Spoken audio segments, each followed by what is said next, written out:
നാം പ്രാർത്ഥിക്കുന്നെങ്കിൽ അത്ഭുതം പ്രവർത്തിക്കുന്ന ഒരു ദൈവം നമുക്ക്. എത്ര വലിയ പ്രശ്നമാണെങ്കിലും ചെങ്കടലില് ആണ് നമ്മുടെ മുമ്പിലെങ്കിലും അതിന്റെ മുമ്പിൽ സ്തോത്രം കണ്ണുനീരോട് ദൈവത്തോട് പ്രാർത്ഥിക്കുമ്പോൾ ചെങ്കടലിനെ മുറിക്കാൻ ദൈവം ശക്തനാണ്. മരുഭൂമിയിൽ വെള്ളമില്ലല്ലോ എന്ന് വിചാരിക്കേണ്ട, തീക്കൽപ്പാറയിൽ നിന്നും നീരുറവറപ്പടിപ്പിക്കാൻ കഴിയുന്ന ഒരു ദൈവത്തെയാണ് ഇന്ന് രാത്രി നാം സേവിക്കുന്നത്. നമ്മുടെ വിശ്വാസം വർദ്ധിക്കട്ടെ, പ്രത്യാശ വർദ്ധിക്കട്ടെ, നമ്മുടെ ഉത്സാഹം വർദ്ധിക്കട്ടെ. ഒരു ദുഷ്ടനും അടുത്തു വരാൻ കഴിയാതെ നാം ഒരു തീക്കടലായി തീരട്ടെ, അഭിഷേകത്തിന്റെ ഒരു കടലായി തീരട്ടെ. അതാണ് ദൈവം നമ്മളെ കുറിച്ച് ആഗ്രഹിക്കുന്നത്. ഹല്ലേലൂയ, സ്തോത്രം. നമ്മുടെ കുഞ്ഞുങ്ങള്, നമ്മുടെ കുടുംബം, നമ്മുടെ പ്രിയപ്പെട്ടവരൊക്കെ നമ്മളിൽ പകർന്ന അഭിഷേകത്തിന്റെ ശക്തിയാൽ അവർ ചൈതന്യം പ്രാപിക്കട്ടെ. ഏത് രോഗി അടുത്തു വന്നാലും നമ്മളോട് രോഗം അടുത്തു വരാതെ വണ്ണം തീമതിലായി സർവശക്തം നമുക്ക് ചുറ്റുമുണ്ടാകട്ടെ. സ്തോത്രം. ദൈവം അത്ഭുതങ്ങളുടെ ദൈവമാണ്. ദൈവത്തിന് അസാധ്യമായിട്ടൊന്നുമില്ല. ആവശ്യമില്ലാത്ത എല്ലാ ലജ്ജയും ഒക്കെ നമ്മളിൽ നിന്ന് മാറിപ്പോകണം. സ്തോത്രം. നമ്മളെ ഇനിയും സ്തോത്രം നമ്മുടെ ജഡമല്ല നിയന്ത്രിക്കുന്നത്, ദുഷ്ട പിശാചല്ല നിയന്ത്രിക്കുന്നത്, ലോകമല്ല നിയന്ത്രിക്കുന്നത്, പരിശുദ്ധാത്മാവാണ് എന്നെ നിയന്ത്രിക്കുന്നത്. പരിശുദ്ധാത്മാവിന്റെ മന്ദിരമാണ് എന്റെ ശരീരം, അവൻ എന്നിൽ വസിക്കുന്നു എന്നുള്ള ഉറപ്പോടെ നാം ആയിരിക്കുന്നെങ്കിൽ ഒരു ദുഷ്ടനും നമ്മളെ ഒന്നും ചെയ്യാൻ കഴിയത്തില്ല, നമ്മുടെ നന്മയെ മുടക്കാൻ കഴിയത്തില്ല. സ്തോത്രം. പിശാച് ദൂരെ നിന്ന് നോക്കും നമ്മളിലെ എന്തെങ്കിലും ചെയ്യാൻ കഴിയുമോ എന്ന്. അതുകൊണ്ടാണ് പലപ്പോഴും നാം ബലഹീനരാണെന്ന് കണ്ടിട്ട നമ്മളോട് അടുത്തു വരുന്നത്. എന്നാൽ നാം ശക്തരെന്ന് കണ്ടാൽ ഒരു ദുഷ്ടനും നമ്മളോട് അടുത്തു വരികയില്ല. അത് നാം വിശ്വസിക്കണം. ദൈവം നമ്മെ സഹായിക്കട്ടെ. സ്തോത്രം. കർത്താവിന്റെ കരങ്ങളിൽ ഏൽപ്പിക്കാം. ഹല്ലേലൂയ, സ്തോത്രം. ദൈവത്തിന്റെ വചനം നമുക്ക് അല്പമായിട്ട് ധ്യാനിക്കാം. അപ്പോൾ തന്നെ ദൈവമക്കൾ ധ്യാനിച്ചിട്ട് പറയണം, സ്തോത്രം, എനിക്ക് ഇന്ന് അല്പസമയം തരണമെന്ന് ദൈവമക്കൾ ഇങ്ങോട്ട് പറയണം. സ്തോത്രം. ഇന്നാരെന്നൊന്നുമില്ല, സഹോദരിമാരെന്നോ സഹോദരന്മാരെന്നൊന്നുമില്ല. സ്തോത്രം. ഒത്തൊന്നും നോക്കണ്ട, അറിയാവുന്ന പോലെ കർത്താവിനെ മഹത്വപ്പെടുത്തുക. ചിലപ്പോൾ ആദ്യം കുഞ്ഞുങ്ങൾ സംസാരിക്കുന്ന പോലെ കൊത്ത സംസാരിക്കുകയായിരിക്കും. കുറച്ചു കഴിയുമ്പോൾ നല്ല മനോഹരം പോലെ കുയില് പാടുന്നത് പോലെ മനോഹരമായി സംസാരിക്കുവാൻ ദൈവത്തിന്റെ ആ പ്രവൃത്തി നമ്മുടെ നാവിൽ ദൈവം ശക്തിയായിരിക്കും. നാം മൗനമായിരുന്നാൽ അങ്ങനെ ഇരുന്നു പോകും. അതുകൊണ്ട് കളിയാക്കുന്നവർ കളിയാക്കട്ടെ, പരിഹസിക്കുന്നവർ പരിഹസിക്കട്ടെ, എന്നെ ശക്തനാക്കുന്ന ഒരു മുഖാന്തരം ഞാൻ സകലത്തിലും മതിയായവനാണെന്ന് പറയുവാൻ ദൈവം നമ്മെ സഹായിക്കും. അതുകൊണ്ട് ദൈവകരങ്ങളിൽ ഏൽപ്പിക്കാം. യോഹന്നാന്റെ 3-ാം ലേഖനത്തിലേക്ക് നമുക്ക് അടുത്തു വരാം. യോഹന്നാന്റെ 3-ാമത്തെ ലേഖനം. ഹല്ലേലൂയ, സ്തോത്രം. സ്തോത്രം. യൂദായുടെ തൊട്ടു മുമ്പിലുള്ള യോഹന്നാന്റെ 3-ാമത്തെ സ്തോത്രം ലേഖനം. സ്തോത്രം. ഹല്ലേലൂയ, സ്തോത്രം. അതിന്റെ 5-ാമത്തെ വാക്യവും 11-ാമത്തെ വാക്യം നമുക്ക് വായിക്കാം. യോഹന്നാന്റെ 3-ാമത്തെ ലേഖനം. സ്തോത്രം. 3 യോഹന്നാൻ വേഴ്സ് 5 and 11 ഇത് നമുക്ക് വായിക്കാം. പ്രിയനെ, നീ സഹോദരന്മാർക്കും വിശേഷ അതിഥികൾക്കും വേണ്ടി അധ്വാനിക്കുന്നതിലൊക്കെയും വിശ്വസ്തത കാണിക്കുന്നു. പ്രിയനെ, നന്മയല്ലാതെ തിന്മ അനുകരിക്കരുത്. നന്മ ചെയ്യുന്നവൻ ദൈവത്തിൽ നിന്നുള്ളവൻ ആകുന്നു, തിന്മ ചെയ്യുന്നവൻ ദൈവത്തെ കണ്ടിട്ടില്ല. സ്തോത്രം. ദൈവം അനുഗ്രഹിക്കട്ടെ. ഇതിന്റെ പ്രമേയം എന്ന് പറയുന്നത്, ഇതിന്റെ പ്രധാന വിഷയം സത്യത്തിൽ നടക്കുക, സത്യത്തിൽ നടക്കുക എന്നുള്ളതാണ് ഈ ഇതിൽ കൂടെ ഉദ്ദേശിക്കുന്നത്. യോഹന്നാൻ എഴുതിയ ലേഖനം എന്നാണ് ഇതിന്റെ ടൈറ്റിൽ തന്നെ. ഇപ്പൊ യോഹന്നാൻ അപ്പോസ്തലനാണ് എഴുതിയതെന്നുള്ളതിന് സംശയമൊന്നുമില്ല. എന്ന് പറഞ്ഞ എബ്രായ ലേഖനത്തിൽ ആരാ എഴുതിയെന്നില്ല. ദൈവം പണ്ട് ഭാഗമായും വിവിധമായും എന്ന് പറഞ്ഞ് തുടങ്ങിയിരിക്കുക. വിവിധമായ പ്രവാചകന്മാർ മുഖാന്തരം പിതാക്കന്മാർ അരുളി ചെയ്തിട്ട് ഇങ്ങനെയൊക്കെ തുടങ്ങിയിരിക്കുക. എന്നാൽ ഇതിന്റെ ടൈറ്റിൽ തന്നെ യോഹന്നാൻ എഴുതിയ 3-ാമത്തെ ലേഖനം എന്ന് എഴുതിയിട്ടുണ്ട്. 2 കാര്യം സ്തോത്രം യോഹന്നാൻ അപ്പോസ്തലൻ മനസ്സിൽ വെച്ചുകൊണ്ട് സ്തോത്രം തനിക്ക് ഏറ്റവും പ്രിയനായ ഗായോസിനെ സ്തോത്രം എഴുതിയിരിക്കുന്ന 15 വാക്യത്തിൽ മാത്രമായി എഴുതിയിരിക്കുന്ന 66 പുസ്തകമുള്ള ബൈബിളിലെ 64-ാമത്തെ പുസ്തകമായി ചേർത്തിരിക്കുന്ന പുസ്തകമാണ് യോഹന്നാന്റെ 3-ാമത്തെ ലേഖനം. 15 വാക്യമേ ഉള്ളൂ. സ്തോത്രം. അതിനകത്ത് സ്തോത്രം 2 കാര്യം യോഹന്നാൻ അപ്പോസ്തലന്റെ ഹൃദയത്തെ സൂക്ഷിച്ചു. ആ 2 കാര്യം സ്തോത്രം തന്റെ പ്രിയനായ ഗായോസിനെ അറിയിക്കുകയാണ് ലക്ഷ്യം. ആ 2 വാക്യമാണ് ഇതിന്റെ താക്കോൽ വാക്യം. താക്കോൽ വാക്യം എന്ന് പറഞ്ഞാൽ ഒരു ഭവനം എത്ര വലുതാകട്ടെ ചെറുതാകട്ടെ ഒരു താക്കോലിട്ടാണ് തുറക്കുന്നത്. അതുപോലെ ഒരു ദൈവവചനത്തിന്റെ ഉള്ളിലേക്ക് പ്രവേശിക്കുവാൻ ഒരു താക്കോലുണ്ട്. അതിട്ട് പ്രവേശിച്ച് ആ വാക്യത്തെ നിന്നുകൊണ്ടായിരിക്കും ആ അധ്യായം മുഴുവനും ആ പുസ്തകം മുഴുവനും നിലനിൽക്കുന്നത്. സ്തോത്രം. അങ്ങനെ എല്ലാ പുസ്തകത്തിനുമുണ്ട്, എല്ലാ അധ്യായത്തിനുമുണ്ട്. സ്തോത്രം. അത് നാം ഗ്രഹിച്ചാൽ അത് നമ്മുടെ ഹൃദയത്തിൽ പതിഞ്ഞിരിക്കും. അപ്പം ഈ രണ്ട് കാര്യം എന്താണെന്ന് നമുക്ക് നോക്കാം. സ്തോത്രം. ഒന്നാമതായിട്ടാണ് നാം വായിച്ചത്, അതിന്റെ 5-ാമത്തെ വാക്യമാണ്. പ്രിയനെ എന്ന് വായിച്ചു. നീ സഹോദരന്മാർക്കും വിശേഷാൽ അതിഥികൾക്കും, രണ്ട് വാക്ക് ശ്രദ്ധിക്കണം, സഹോദരന്മാർക്കും വിശേഷാൽ അതിഥികൾക്കും വേണ്ടി അധ്വാനിക്കുന്നതിൽ ഒക്കെയും വിശ്വസ്തത കാണിക്കുന്നു. അപ്പം ഒന്ന്, താൻ സഹോദരന്മാർക്കും സ്തോത്രം വിശേഷാൽ അതിഥികൾക്കും വിശ്വസ്തത കാണിക്കുന്നത് കൊണ്ട്, അവർക്ക് വേണ്ടി അധ്വാനിക്കുന്നത് കൊണ്ട്, ആത്മാർത്ഥതയോടുകൂടെ അവരെ സ്നേഹിച്ച് കരുതുന്നത് കൊണ്ട്, ഒന്നാമതായി യോഹന്നാൻ അപ്പോസ്തലനെ ഈ ഗായോസിനെ ഒന്ന് അപ്രീഷിയേറ്റ് ചെയ്യണം, ഒന്ന് അഭിനന്ദിക്കണം, ഒന്ന് പ്രശംസിക്കണം. അതിനുവേണ്ടിയാണ് ഒന്നാമതായിട്ട് ഇത് എഴുതിയത്. രണ്ടാമതായിട്ട് സ്തോത്രം അതിന്റെ 11-ാമത്തെ വാക്യമാണ്. അതെന്താ ചോദിച്ചാൽ, അങ്ങനെ നീ ഇപ്പോൾ ചെയ്തുകൊണ്ടിരിക്കുന്ന കാര്യം, നീ സഹോദരന്മാരെ വിശേഷാൽ അതിഥികളെ നീ ശുശ്രൂഷിക്കുന്നതിൽ നീ കാണിക്കുന്ന ആത്മാർത്ഥത, നിന്റെ വിശ്വസ്തത, അതിന് ഞാൻ നിന്നെ അപ്രീഷിയേറ്റ് ചെയ്യുന്നു. തന്നെയുമല്ല, താഴോട്ട് വായിച്ചു വരുമ്പോൾ വരുന്നുണ്ട്, സഹോദരന്മാർ അത് വന്ന് ദൈവസഭയിൽ പ്രഖ്യാപിച്ചു. സ്തോത്രം. അത് ചെറിയ കാര്യമല്ല. അത് യോഹന്നാൻ അപ്പോസ്തലനെ വലിയ സന്തോഷിപ്പിച്ചു, ഹൃദയം സന്തോഷിപ്പിച്ചു. ദൈവത്തിന്റെ യേശുക്രിസ്തുവിന്റെ ശരീരമാകുന്ന ദൈവസഭയിൽ, സ്തോത്രം, അല്ലയോ എന്റെ പ്രിയനെ ഗായോസെ, നിന്നെ അവർ പ്രശംസിച്ചിരിക്കുകയാണ്. അത് പൊതുസ്ഥലത്തല്ല, ദൈവത്തിന്റെ വിശുദ്ധ സഭയിൽ. എന്ന് പറഞ്ഞ അതിന്റെ അർത്ഥം എന്താ? ദൈവത്തിന്റെ സഭയിൽ ഒരുവൻ അല്പം വസ്തു വിറ്റിട്ട് അല്പം വീട്ടിൽ വെച്ചിട്ട് ബാക്കി കൊണ്ടുവരാൻ കഴിയത്തില്ല. സത്യം മാത്രം വെളിപ്പെടുത്തുന്ന വിശുദ്ധമായ ദൈവത്തിന്റെ സഭയിൽ, സ്തോത്രം, വ്യാജമില്ലാത്ത, പോസ്റ്റില്ലാത്ത, ദഹിപ്പിച്ചു കളയുന്ന അഗ്നിയായി ഇരിക്കുന്ന, അതേസമയം ഏത് മനുഷ്യനെയും മുറിവ് കെട്ടുന്ന, ഏത് വ്യക്തിയെയും ആശ്വസിപ്പിക്കുന്ന ദൈവത്തിന്റെ തിരുസഭയിൽ നിന്നെ കുറിച്ച് പ്രശംസിച്ചിരിക്കുന്നു. അതെനിക്കൊന്ന് വെളിപ്പെടുത്തണം. അതാണ് ഞാൻ ഒന്നാമത് എഴുതുന്നത്. രണ്ടാമത്തെ കാര്യം, നീ അതെന്ത് ചെയ്യണം? മുൻപോട്ടുള്ള ജീവിതത്തിൽ എന്ത് ചെയ്യുന്നു? വിട്ടുകളയാതെ തുടർച്ചയായി ജീവിത അവസാനം വരെയും എന്ത് തുടർന്നുകൊണ്ടിരിക്കാൻ ഒന്ന് താക്കീത്, ഒരു ഓർമ്മപ്പെടുത്തുകയാണ്. അതാണ് രണ്ടാമത് വായിച്ചത്. പ്രിയനെ, നന്മയല്ലാതെ തിന്മ അനുകരിക്കരുത്. സ്തോത്രം. പ്രിയനെ, നന്മയല്ലാതെ തിന്മ അനുകരിക്കരുത്. നന്മ ചെയ്യുന്നവൻ ദൈവത്തിൽ നിന്നുള്ളവനാകുന്നു, തിന്മ ചെയ്യുന്നവൻ ദൈവത്തെ കണ്ടിട്ടില്ല. സ്തോത്രം. അപ്പൊ ഈ രണ്ടു കാര്യം സ്തോത്രം പറയുവാനാണ് 15 വാക്യത്തിൽ യോഹന്നാൻ അപ്പോസ്തലൻ ഇതെഴുതിയിരിക്കുന്നത്.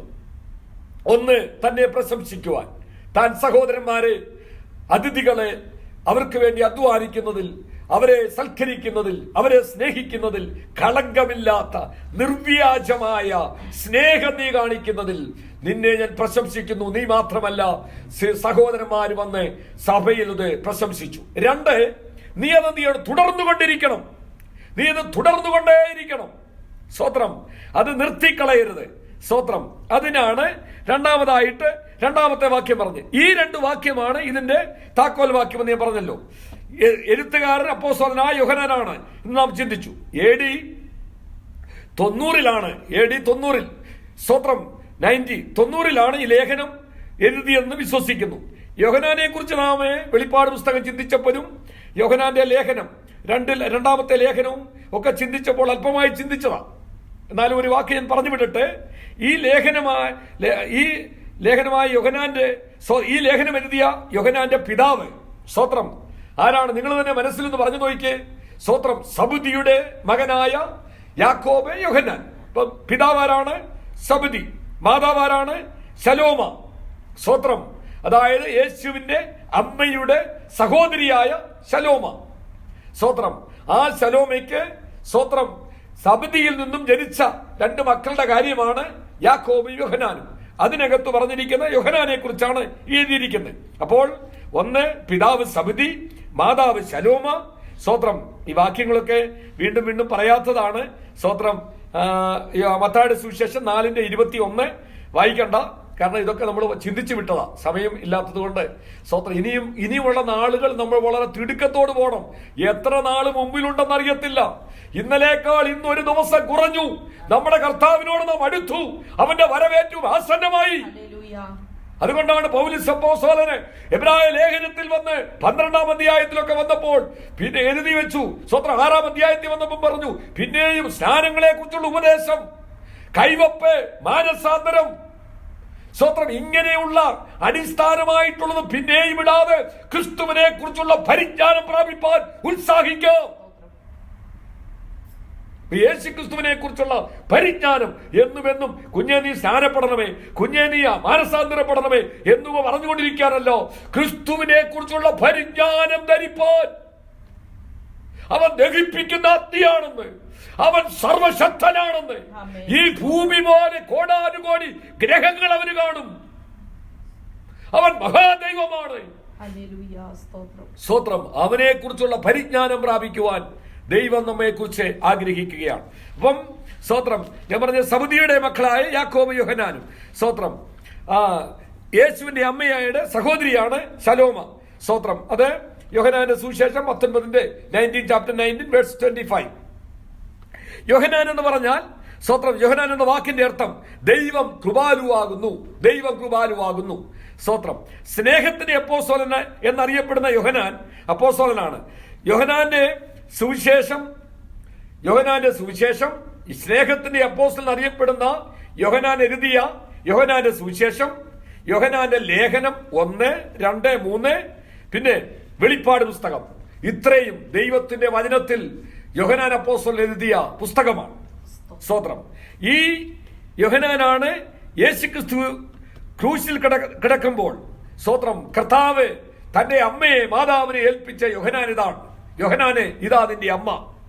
ഏകദേശം 100 വയസ്സുള്ളവനായി ആണ് ഈ യോഹന്നാൻ അപ്പോസ്തലൻ മരിക്കുന്നത്. 99 മരിക്കുന്നത്.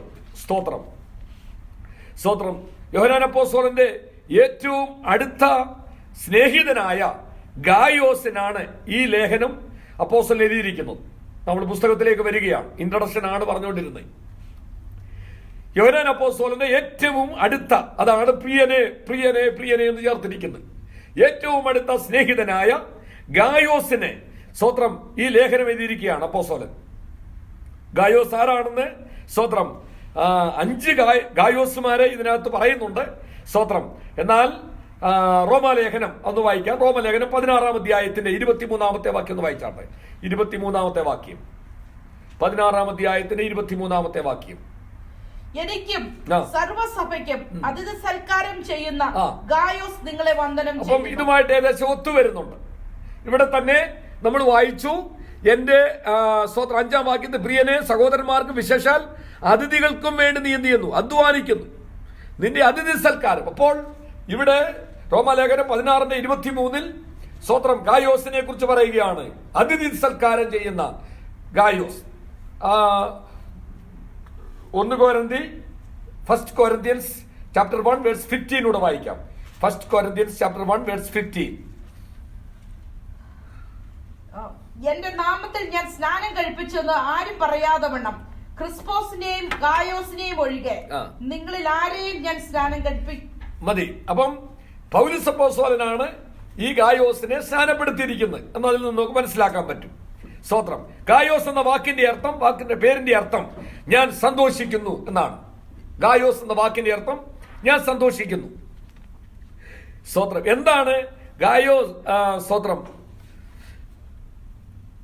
ഈ ഗായോസ് ആണ് വെളിപ്പാട് പുസ്തകത്തിൽ കാണുന്ന പെർഗമോസ് സഭയുടെ അധ്യക്ഷനായിരിക്കുന്നത്. ചരിത്രം അങ്ങനെ പറയുന്നു. വെളിപ്പാട് പുസ്തകത്തിലെ പെർഗമോസ് സഭയുടെ അധ്യക്ഷനായിരിക്കുന്ന, സഭയുടെ ദൂതനായിരിക്കുന്ന വ്യക്തിയാണ് ഈ ഗായോസ്. സ്തോത്രം. പുതിയ നിയമത്തിൽ ഞാൻ പറഞ്ഞല്ലോ 5 പ്രാവശ്യം 5 ഗായോസിനെ കുറിച്ച് പറയുന്നുണ്ട്. സ്തോത്രം. ഞാനിത് ക്ലാസ് ആയതുകൊണ്ട് ഇങ്ങനെ പറഞ്ഞു വിടുന്നത് മാത്രമേ ഉള്ളൂ. 2 യോഹന്നാൻ നമ്മൾ ചിന്തിച്ചതാണ്. 2 യോഹന്നാൻ നമ്മൾ ചിന്തിച്ചു. സ്തോത്രം. നമ്മള് ഇപ്പോൾ ഈ ചിന്തിച്ചു വരുന്നത്, സ്തോത്രം, 66 പുസ്തകമുള്ള ദൈവവചനത്തിൽ 1 അധ്യായം മാത്രമുള്ള പുസ്തകം നാം തിരഞ്ഞെടുത്തപ്പോൾ ചിന്തിച്ചു വരികയാണ്. 5 പുസ്തകമാണ് ബൈബിളിൽ. 66 പുസ്തകമുള്ള ബൈബിളിൽ 5 പുസ്തകമാണ് ഒരധ്യായം മാത്രമുള്ളത്. അതിനകത്ത് പഴയ നിയമത്തിൽ 1 പുസ്തകവും പുതിയ നിയമത്തിൽ 4 പുസ്തകവുമാണ്. പഴയ നിയമത്തിലുള്ള ഒരു പുസ്തകമാണ് ഒബദ്യാവിന്റെ പുസ്തകം. അതിനെക്കുറിച്ച് നമുക്ക് കഴിഞ്ഞ ദിവസം ചിന്തിച്ചു. ഒബദ്യാവ് സ്തോത്രം, ഉപദ്യാ പ്രവാചകൻ ഏദോമിനെ കുറിച്ച് അല്ലെങ്കിൽ ഏശാവിന്റെ സ്തോത്രം വംശ പാരമ്പര്യത്തെ കുറിച്ച്, ആ തലമുറയെ കുറിച്ച് പ്രവചിക്കുന്ന പ്രവചനമാണ് ഉപദ്യാവിന്റെ പുസ്തകം. അതിനകത്തെ മെയിൻ കണ്ടൻസ് നമുക്കറിയാം. സ്തോത്രം, നീ നിന്റെ സഹോദരന്റെ കഷ്ടതയിൽ സന്തോഷിക്കേണ്ടിയവനല്ല. നീ നിന്റെ സഹോദരന്റെ കഷ്ടതയിൽ നീ ശത്രുവിന്റെ പക്ഷം പിടിക്കേണ്ടിയവനല്ല. സ്തോത്രം, അതുകൊണ്ട് ഞാൻ നിന്നെ നിർമൂലമാക്കും. ഇതാണ് ഉപദ്യാവ് സ്തോത്രം ഏദോമിനെ കുറിച്ച് പ്രവചിച്ചത്. ഒരധ്യായം മാത്രമുള്ള പുസ്തകമായിരുന്നത്. രണ്ടാമത് 4 പുസ്തകമാണ് ഒരധ്യായമുള്ള പുതിയ നിയമത്തിലുള്ളത്. ഒന്ന് നാം ചിന്തിച്ചു, ഫിലോമോനെ കുറിച്ച് ചിന്തിച്ചു. ഫിലോമോൻ എഴുതിയ സ്തോത്രം ലേഖനം, അത് സ്തോത്രം ഒനോസിമോസിന് വേണ്ടി സ്തോത്രം പൗലോസ് അപ്പോസ്തലൻ കാരാഗൃഹത്തിൽ കിടന്നപ്പോൾ ജനിപ്പിച്ച ഒനോസിമോസ്, ആത്മാവിൽ താൻ ജനിപ്പിച്ച ഒനോസിമോസിന് വേണ്ടി ഫിലോമോന് കത്തയക്കുന്നതാണ് ഫിലോമോന്റെ ലേഖനം എന്ന് നാം ചിന്തിച്ചു. പിന്നെ 2 യോഹന്നാന്റെ ലേഖനം, അത് കർത്താവിന്റെ വിലയേറിയ ദാസിക്ക് മക്കൾക്കുമായി യോഹന്നാൻ അപ്പോസ്തലൻ എഴുതിയിരിക്കുന്നതാണ് നാം ചിന്തിച്ചു. അവിടെ എഴുതിയിരിക്കുന്നത് മെയിനായിട്ടും സ്തോത്രം ദുരുപദേശക്കാരെ എന്ത് ചെയ്യണം, അവരുമായിട്ടുള്ള കൂട്ടായ്മ അരുതേ എന്നാണ് പറഞ്ഞിരിക്കുന്നത്. സ്തോത്രം, ഇപ്പോൾ അതുപോലെ നാം യൂദയുടെ ലേഖനം കുറെ നാളുകൾക്ക് മുമ്പ് നാം ചിന്തിച്ചു. ഇപ്പോൾ യൂദയുടെ യോഹന്നാന്റെ 3-ാമത്തെ ലേഖനമാണ് നാം ചിന്തിക്കുന്നത്. അപ്പൊ 2 യോഹന്നാന്റെ ലേഖനത്തിൽ ദുരുപദേഷ്ടക്കാരന്മാരുമായിട്ട് കൂട്ടായ്മ പങ്കിടല്ലേ എന്നായിരുന്നു എഴുതിയത്. സ്തോത്രം, നാം 3-ാമത്തെ ഈ ലേഖനത്തിൽ എഴുതിയിരിക്കുന്ന ലേഖനത്തിന്റെ മെയിനായിട്ട് ഈ യോഹന്നാൻ അപ്പോസ്തലൻ ഉദ്ദേശിക്കുന്നത് 2 കാര്യം ഞാൻ പറഞ്ഞു. ഒന്ന്, സ്തോത്രം, ഈ ഗായോസിനെ പ്രശംസിക്കുക, അവന്റെ നല്ല സ്വഭാവത്തെ. ഒന്ന്, സഹോദരന്മാരെ. 2, അതിഥികളെ അവൻ മാനിക്കുന്നത്, അവൻ സൽക്കരിക്കുന്നത്, അവൻ അവരെ ബഹുമാനിക്കുന്നത്, അവരെ കൈക്കൊള്ളുന്നത്. രണ്ടാമത് നാം കണ്ടു സ്തോത്രം, സ്തോത്രം വളരെ 90-ലധികം വയസ്സായിരിക്കുന്ന ഈ അപ്പച്ചനായിരിക്കുന്ന യോഹന്നാൻ അപ്പോസ്തലൻ സ്തോത്രം തന്റെ മകനായിരിക്കുന്ന അല്ലെങ്കിൽ താൻ ജനിപ്പിച്ച സ്തോത്രം, അതായത് അതിൽ നിന്ന് നമുക്ക് മനസ്സിലാക്കാൻ പറ്റും താനാണ് രക്ഷാനിർണയത്തിലേക്ക് തന്നെ നടത്തിയെന്ന്. താൻ ജനിപ്പിച്ച തന്റെ മകനോട് കൊടുക്കുന്ന ഒരു താക്കീതാണ്, പ്രിയനെ നന്മ മാത്രം, നന്മയല്ലാതെ തിന്മ അനുകരിക്കരുത്, നന്മ മാത്രമേ നീ അനുകരിക്കാവൂ എന്ന് പറഞ്ഞത്. അപ്പോൾ തന്നെ ഈ ലേഖനം പൊതുവിൽ എഴുതാനുള്ള ഒരു കാരണം എന്താന്ന് ചോദിച്ചാൽ, ലേഖനത്തിൽ സഞ്ചാര സുവിശേഷകരുണ്ട്. സ്തോത്രം, അവർക്ക് നീ കൂട്ടായ്മ കൊടുക്കണം, നീ അവർക്ക് കൈത്താങ്ങൽ കൊടുക്കണം. സ്തോത്രം, പൗലോസ് അപ്പോസ്തലൻ ഒരു സഞ്ചാര സുവിശേഷകനായിരുന്നു, ഓരോ രാജ്യത്തു നിന്ന് മറ്റു രാജ്യത്തേക്ക് പോകുന്നത്. അങ്ങനെയുള്ളവർക്ക് നീ കൈത്താങ്ങൽ കൊടുക്കണം. ഇതാണ് ഇതിന്റെ ഉദ്ദേശം. അപ്പം അതിഥി സൽക്കാരം, സ്തോത്രം, അതിഥി സൽക്കാരം ചെയ്യുന്ന സ്തോത്രം ഗായോസിനെ പ്രിയനെ എന്ന് വിളിച്ചുകൊണ്ട് അവനെ ശ്ലാഘിക്കുകയാണ്, അവനെ ഒന്ന് പ്രശംസിക്കുകയാണ്, വിശ്വാസ ജീവിതത്തിൽ അവനെ പ്രോത്സാഹിപ്പിക്കുക എന്നിവയാണ് ഈ ലേഖനത്തിന്റെ ഉദ്ദേശം. ഇനി നമുക്ക് 1 മുതൽ 4 വരെയുള്ള വാക്യം വായിക്കാം. അതിന്റെ ഒരധ്യായമേ ഉള്ളല്ലോ, 1 മുതൽ 4 വരെയുള്ള വാക്യം. മൂപ്പനായ ഞാൻ സത്യത്തിൽ സ്നേഹിക്കുന്ന പ്രിയ ഗായോസിന് എഴുതുന്നത്, പ്രിയനെ, നിന്റെ ആത്മാവ് ശുഭമായിരിക്കുന്നത് പോലെ നീ സകലത്തിലും ശുഭമായും സുഖമായും ഇരിക്കണമെന്ന് ഞാൻ പ്രാർത്ഥിക്കുന്നു. സഹോദരന്മാർ വന്ന് നീ സത്യത്തിൽ നടക്കുന്നുവെന്ന് നിന്റെ സത്യത്തിന് സാക്ഷ്യം പറയുകയാൽ ഞാൻ അത്യന്തം സന്തോഷിച്ചു. എന്റെ മക്കൾ സത്യത്തിൽ നടക്കുന്നുവെന്ന് കേൾക്കുന്നതിനേക്കാൾ വലിയ സന്തോഷം എനിക്കില്ല. ആമീൻ. ഇതിന്റെ 2-ാമത്തെ വാക്യം സ്തോത്രം നമ്മുടെ പ്രിയപ്പെട്ടവർക്കൊക്കെ ആശംസ പറയുവാൻ കൊള്ളാവുന്നതും അയക്കാൻ കൊള്ളാവുന്നതുമായ വാക്യമാണ്. അതാണ്, പ്രിയനെ സ്തോത്രം, നിന്റെ ആത്മാവ് ശുഭമായിരിക്കുന്നത് പോലെ നീ സകലത്തിലും ശുഭമായും സുഖമായും ഇരിക്കണമെന്ന് ഞാൻ പ്രാർത്ഥിക്കുന്നു. ഒരു ആശംസാ വചനമാണ്, ആർക്കും നമുക്ക് കൊടുക്കാവുന്ന, അവരുടെ ഹൃദയത്തെ തണുപ്പിക്കുന്ന ഒരു നല്ല വചനമാണ്. സ്തോത്രം, എവിടെയെങ്കിലുമൊക്കെ സെന്റ് ഓഫ് മീറ്റിങ്ങുകളോ അതുപോലൊക്കെ ചെയ്യുമ്പോൾ പെട്ടെന്ന് നമുക്ക് ഒരുക്കമൊന്നുമില്ലെങ്കിൽ പോലും സ്തോത്രം പെട്ടെന്നുണ്ടായ ഒരു സംഭവമാണെങ്കിലും നമുക്ക് ഈ വചനം പറഞ്ഞിട്ട് 2 കാര്യം പറഞ്ഞവരെ ഒന്ന് ആശ്വസിപ്പിക്കുവാൻ നല്ല വചനമാണ്. പ്രിയനെ സ്തോത്രം, നിന്റെ ആത്മാവ് സ്തോത്രം ശുഭമായിരിക്കുന്നത് പോലെ നീ സകലത്തിലും ശുഭമായും സുഖമായും ഇരിക്കണമെന്ന് ഞാൻ പ്രാർത്ഥിക്കുന്നു. സ്തോത്രം. ഇവിടെ സ്തോത്രം മൂപ്പനായ ഞാൻ സത്യത്തിൽ സ്നേഹിക്കുന്ന പ്രിയ ഗായോസിന് എഴുതുന്നത്. സ്തോത്രം ഇങ്ങനെയാണ് തുടങ്ങുന്നത്. മൂപ്പനായ ഞാൻ, സ്തോത്രം തന്നെ കുറിച്ച് തന്നെ പറയുകയാണ്. മൂപ്പനായ ഞാൻ, സ്തോത്രം സത്യത്തിൽ സ്നേഹിക്കുന്ന പ്രിയ ഗായോസിന് എഴുതുന്നത്. മൂപ്പൻ എന്ന് പറഞ്ഞാൽ എൽഡർ എന്നുള്ള അർത്ഥമാണ്. സ്തോത്രം നമുക്കറിയാം, ഇത് എഴുതുമ്പോൾ സ്തോത്രം ഒരു മൂപ്പൻ തന്നെയാണ് യോഹന്നാൻ അപ്പോസ്തലൻ പോലും സ്തോത്രം താഴ്മയുടെ സ്നേഹത്തിന്റെ ഏറ്റവും ഉന്നത പദവി നിൽക്കുന്ന വ്യക്തിയാണ്.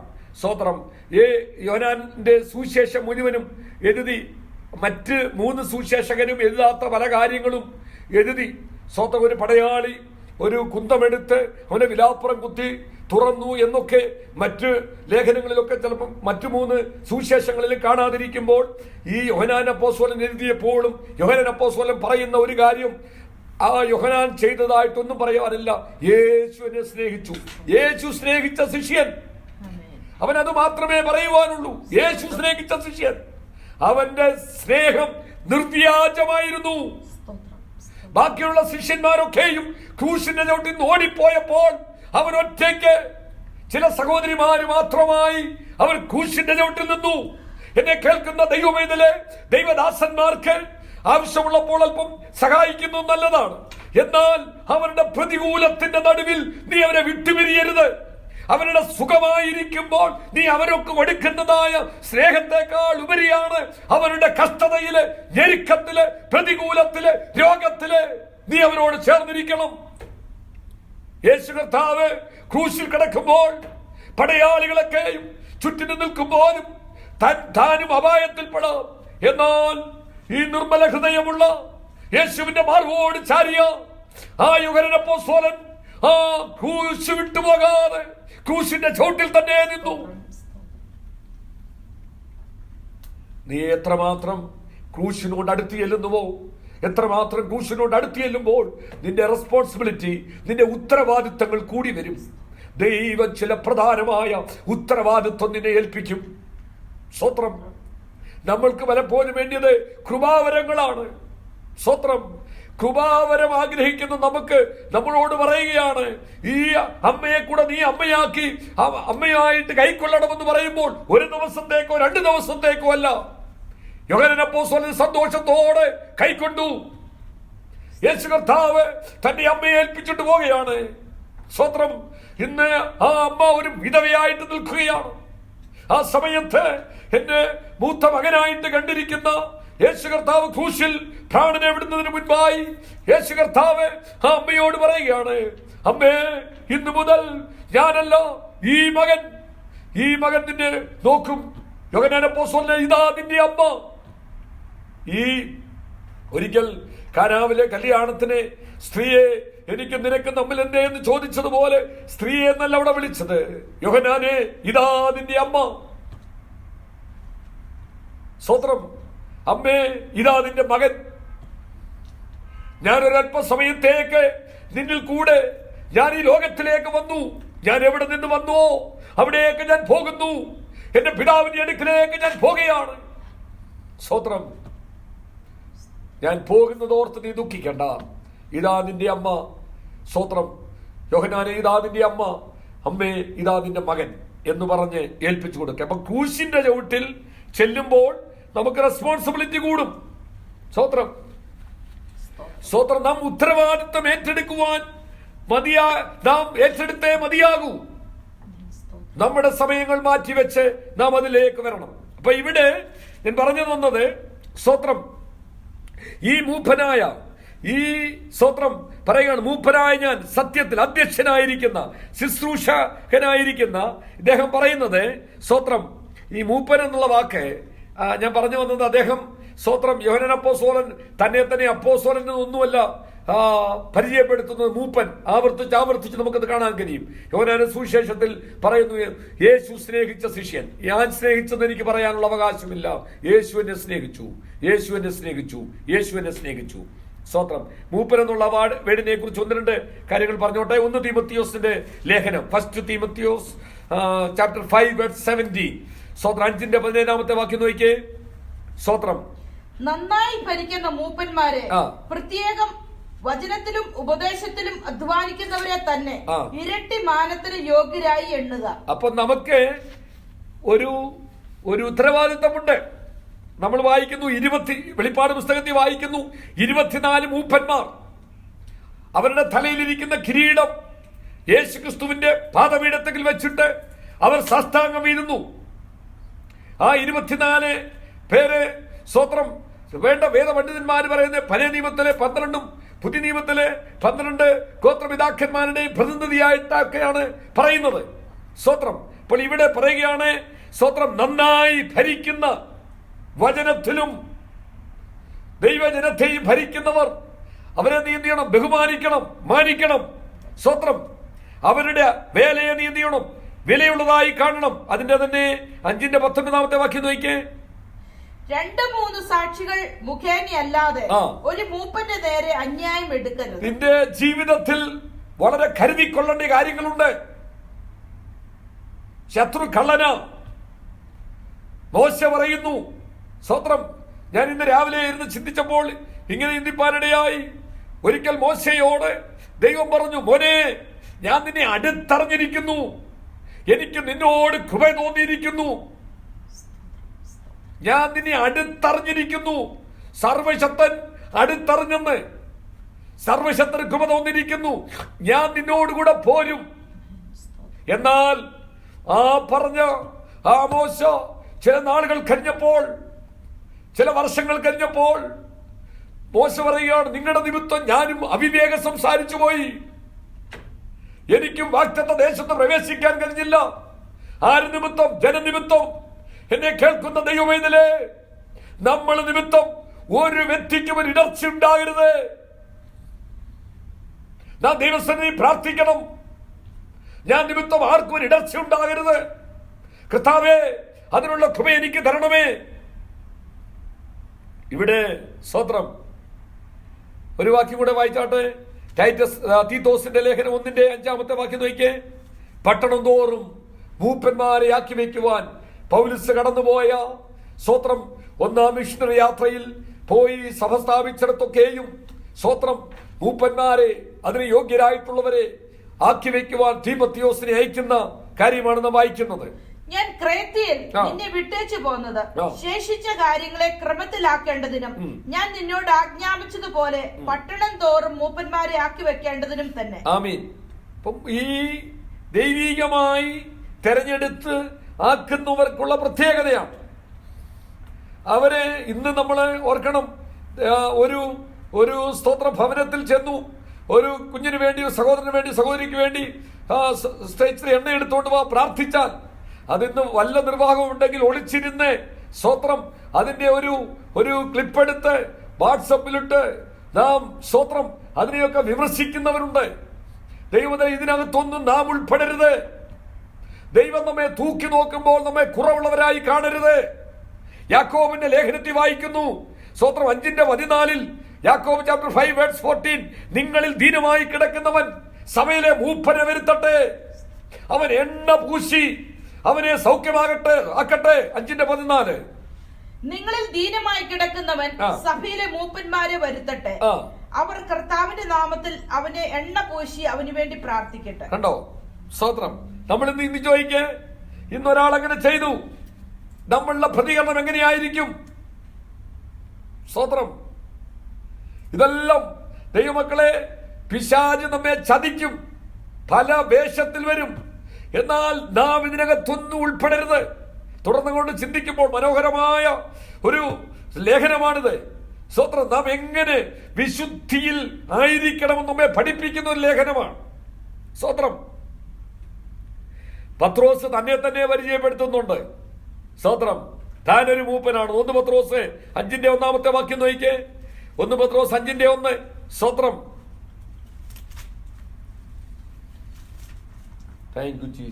നിങ്ങളിലുള്ള മൂപ്പന്മാരെ ഒരു കൂട്ടുമൂപ്പനും ക്രിസ്തുവിന്റെ കഷ്ടാനുഭവത്തിന് സാക്ഷിയും വെളിപ്പെടുവാനുള്ള തേജസ്സിന് കൂട്ടാളിയുമായി ഞാൻ പ്രബോധിപ്പിക്കുന്നത്. നിങ്ങളിലുള്ള കൂട്ടുമൂപ്പനായ ഞാൻ,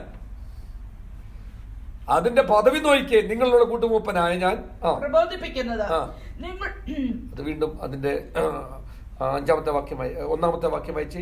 നിങ്ങളിലുള്ള മൂപ്പന്മാരെ ഒരു കൂട്ടുമൂപ്പനും ക്രിസ്തുവിന്റെ കഷ്ടാനുഭവത്തിന് സാക്ഷിയും.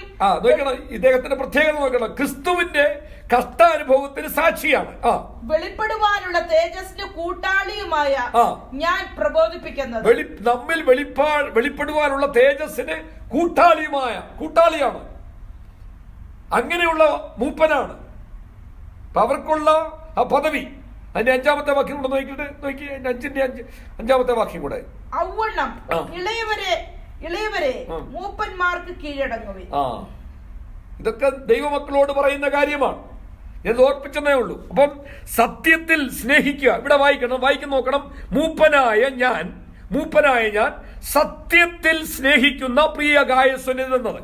സത്യത്തിൽ സ്നേഹിക്കുന്നു എന്ന് പറയുമ്പോൾ ആത്മാർത്ഥമായി സ്നേഹിക്കുന്ന, സ്നേഹം നിർവ്യാജമായിരിക്കട്ടെ. നമ്മൾ ഒരാളെ സ്നേഹിക്കുന്നത് ആത്മാർത്ഥമായിട്ടാണോ? നമ്മളൊന്ന് പരിശോധിച്ചേ. സത്യത്തിൽ സ്നേഹിക്കുന്നത് നാം ആത്മാർത്ഥമായിട്ടാണോ സ്നേഹിക്കുന്നത്? സ്തോത്രം. 1 പത്രോസ് 1 Peter chapter 1 verse 22 നോക്കിക്കേ. 1 പത്രോസ് 1:22. നിങ്ങളുടെ വിശ്വാസവും പ്രത്യാശയും ദൈവത്തിൽ വെച്ചുകൊള്ളേണ്ടതിന് ദൈവം അവനെ മരിച്ചവരുടെ ഇടയിൽ നിന്ന് എഴുന്നേൽപ്പിച്ചു. അവന് തേജസ് കൊടുത്തുമിരിക്കുന്നു. എന്നാൽ സത്യമനുസരിക്കയാൽ നിങ്ങളുടെ ആത്മാക്കളെ നിർവ്യാജമായ സഹോദര പ്രീതിക്കായി നിർമ്മലീകരിച്ചിരിക്കൊണ്ട്. നിർവ്യാജമായ സഹോദര പ്രീതി, നിർവ്യാജം, വ്യാജമില്ലാത്ത സഹോദര പ്രീതി, കർത്താവുമായി ഉഭയസമ്മതം ചെയ്ത, കർത്താവുമായി നല്ല ഒരു സ്തോത്രം. ഇപ്പോൾ സ്നാനമോ ജഡത്തിന്റെ അഴുക്ക് കളയുന്നതായിട്ടല്ല, ദൈവത്തോടുള്ള നല്ല മനസ്സാക്ഷിക്കായിട്ടുള്ള അപേക്ഷ. അതിനുവേണ്ടി നാം ഏൽപ്പിച്ചു കൊടുത്ത നമ്മുടെ സ്നേഹം നിർവ്യാജമാണോ? സ്തോത്രം. 2 Corinthians 6:6 വാക്യം നോക്കിയേ. 2 Corinthians chapter 6 verse 6. സ്തോത്രം. 2 Corinthians chapter 6 verse 6. ദീർഘക്ഷമ, ദയ, പരിശുദ്ധാത്മാവ്, നിർവ്യാജ സ്നേഹം, സത്യവചനം, ദൈവശക്തി എന്നിവയിലും ഇടത്തും വലത്തും മതി. ഇപ്പൊ നിർവ്യാജ സ്നേഹം നിർവ്യാജമായിരിക്കണം. സ്തോത്രം. ഒരു വാക്യം കൂടെ വായിച്ചേ. 1 Corinthians 13 chapter 13 verse 13. 1 Corinthians. വിശ്വാസം, പ്രത്യാശ, സ്നേഹം, ഈ മൂന്നും നിലനിൽക്കുന്നു. ഇവയിൽ വലിയതോ സ്നേഹം തന്നെ. അപ്പം സ്നേഹമാണ് ഏറ്റവും വലുത്. ഇവിടെ പറയുകയാണ് മൂപ്പനായ ഞാൻ സത്യത്തിൽ സ്നേഹിക്കുന്ന പ്രിയ ഗായോസിന് എഴുതുന്നത്. അപ്പൊ ഈ കത്ത് എഴുതുമ്പോൾ ഏതാണ്ട് 90 വയസ്സ് യോഹന്നാൻ അപ്പോസ്തലനുണ്ട്. അദ്ദേഹം പ്രിയ ഗായോസിനെ, സ്തോത്രം, പ്രിയനായ ഗായോസിനോട് പറയുകയാണ്, ഞാൻ നിന്നെ ഓർത്ത് പ്രാർത്ഥിക്കുന്നു. സ്തോത്രം. എന്താണ് പ്രാർത്ഥിക്കുന്നത് നോക്കണം. അടുത്ത വാക്യം നോക്കിയേ. 2ാമത്തെ വാക്യം നോക്കിയേ. പ്രിയനെ നിന്റെ ആത്മാവ് ശുഭമായിരിക്കുന്നത് പോലെ നീ സകലത്തിലും ശുഭമായും സുഖമായും ഇരിക്കണമെന്ന് ഞാൻ പ്രാർത്ഥിക്കുന്നു. ഞാൻ വീണ്ടും എടുത്തു പറയട്ടെ. 90 വയസ്സുള്ള പ്രായമായിരിക്കുന്ന അപ്പച്ചനായിരിക്കുന്ന ഈ അപ്പോസ്തലൻ ഈ ഗായോസിനു വേണ്ടി ദിനം പ്രതി പ്രാർത്ഥിക്കുന്നു. ആ പ്രാർത്ഥിക്കുമ്പോൾ 2 കാര്യത്തിന് പ്രാധാന്യം കൊടുക്കുന്നു. ഇന്ന് രാത്രി നമ്മൾ ചിന്തിക്കണം, അതെങ്ങനെ ഇരിക്കുന്നെന്ന്. അതെന്തൊക്കെയാണ്? സ്തോത്രം. അതെന്തൊക്കെയാണ്? 2 കാര്യങ്ങൾ. 1, നിന്റെ ആത്മാവ് എന്ത് ചെയ്യണം? ശുഭപ്പെട്ടിരിക്കണം. നമ്മൾ ആ ഭാഗത്തോടെ പ്രവേശിക്കാറില്ല. കർത്താവേ, സഹോദരൻ നല്ലൊരു ജോലി കൊടുക്കണേ. സഹോദരന് കർത്താവേ, ദീർഘനാളായി വീടില്ല, നല്ലൊരു വീട് കൊടുക്കണേ. കർത്താവേ, ആ സഹോദരന് ഇന്ന് ക്ഷീണം മാറ്റണമെന്ന്. ഇവിടെ ആദ്യം പ്രാർത്ഥിക്കുന്നത് എന്താണ്? നിന്റെ ആത്മാവ് ശുഭമായിരിക്കണം.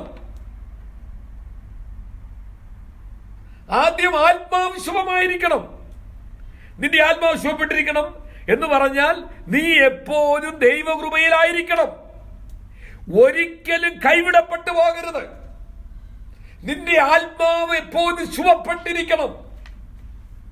സ്വസ്ഥമായി ഏതു സമയത്ത് ഒരുക്കപ്പെട്ടിരിക്കണം. കാഹളം കേൾക്കുമ്പോൾ. 2 സ്തോത്രം എന്ത് ചെയ്യണം? 1 സകലത്തിലും ശുഭമായും സുഖമായും ഇരിക്കണം. സ്തോത്രം. സകലത്തിലും എന്ന് പറഞ്ഞാൽ ശാരീരികമായും മാനസികമായും ശുഭപ്പെട്ടിരിക്കണം.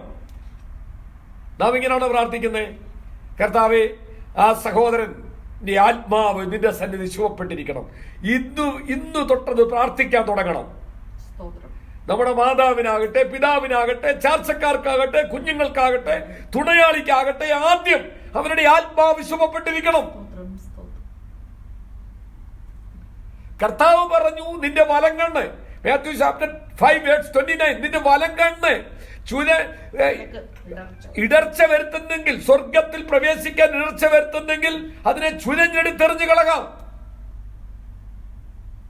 2 കണ്ണുള്ളവനായി നിത്യ നരകത്തിൽ വീഴുന്നതിനേക്കാൾ, നിത്യാഗ്നിയിൽ വീഴുന്നതിനേക്കാൾ, നിന്റെ കയ്യോ കാലോ നിനക്ക് ഇടർച്ച വരുത്തുന്നെങ്കിൽ അതിനെ വെട്ടിയെറിഞ്ഞു കളകാം.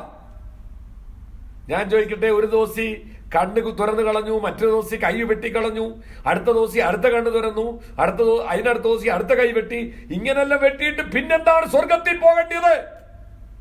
അപ്പോൾ ഈ പുറമേ കാണുന്ന കൈയും കാലും ഇതൊന്നുമല്ല പ്രധാനപ്പെട്ടത്. ഇതിനകത്ത് ഭൂലോകത്തെക്കാൾ വിലയുള്ള ഒരാത്മാവിനെ വെച്ചിട്ടുണ്ട്. അത് ശുഭപ്പെട്ടിരിക്കണം. അതിനു വേണ്ടി ആയിരിക്കണം നീ ഒരു വ്യക്തിക്ക് വേണ്ടി പ്രാർത്ഥിക്കുമ്പോൾ. മാത്രമല്ല, നിനക്ക് വേണ്ടി പ്രാർത്ഥിക്കുമ്പോഴും നീ ആദ്യം അതിന് പ്രാധാന്യം കൊടുക്കണം. നമ്മളെങ്ങനെയാണോ നമ്മൾ രാവിലെ എഴുന്നേറ്റ് പ്രാർത്ഥിക്കുമ്പോൾ ആദ്യം, കർത്താവേ, എന്റെ ആത്മാവിനെ തൃക്കരങ്ങളിൽ ഫലമേൽപ്പിക്കുന്നു, ദുഷ്ടൻ തൊടാതെ നീ സൂക്ഷിക്കണമേ. നമുക്കൊരു മാതൃകയല്ലേ കർത്താവായ യേശുക്രിസ്തു. സ്തോത്രം. പ്രാർത്ഥന എവിടാന്നായിരുന്നു? പിതാവേ, എന്റെ ആത്മാവിനെ ഞാൻ തൃക്കരങ്ങളിൽ ഫലമേൽപ്പിക്കുന്നു.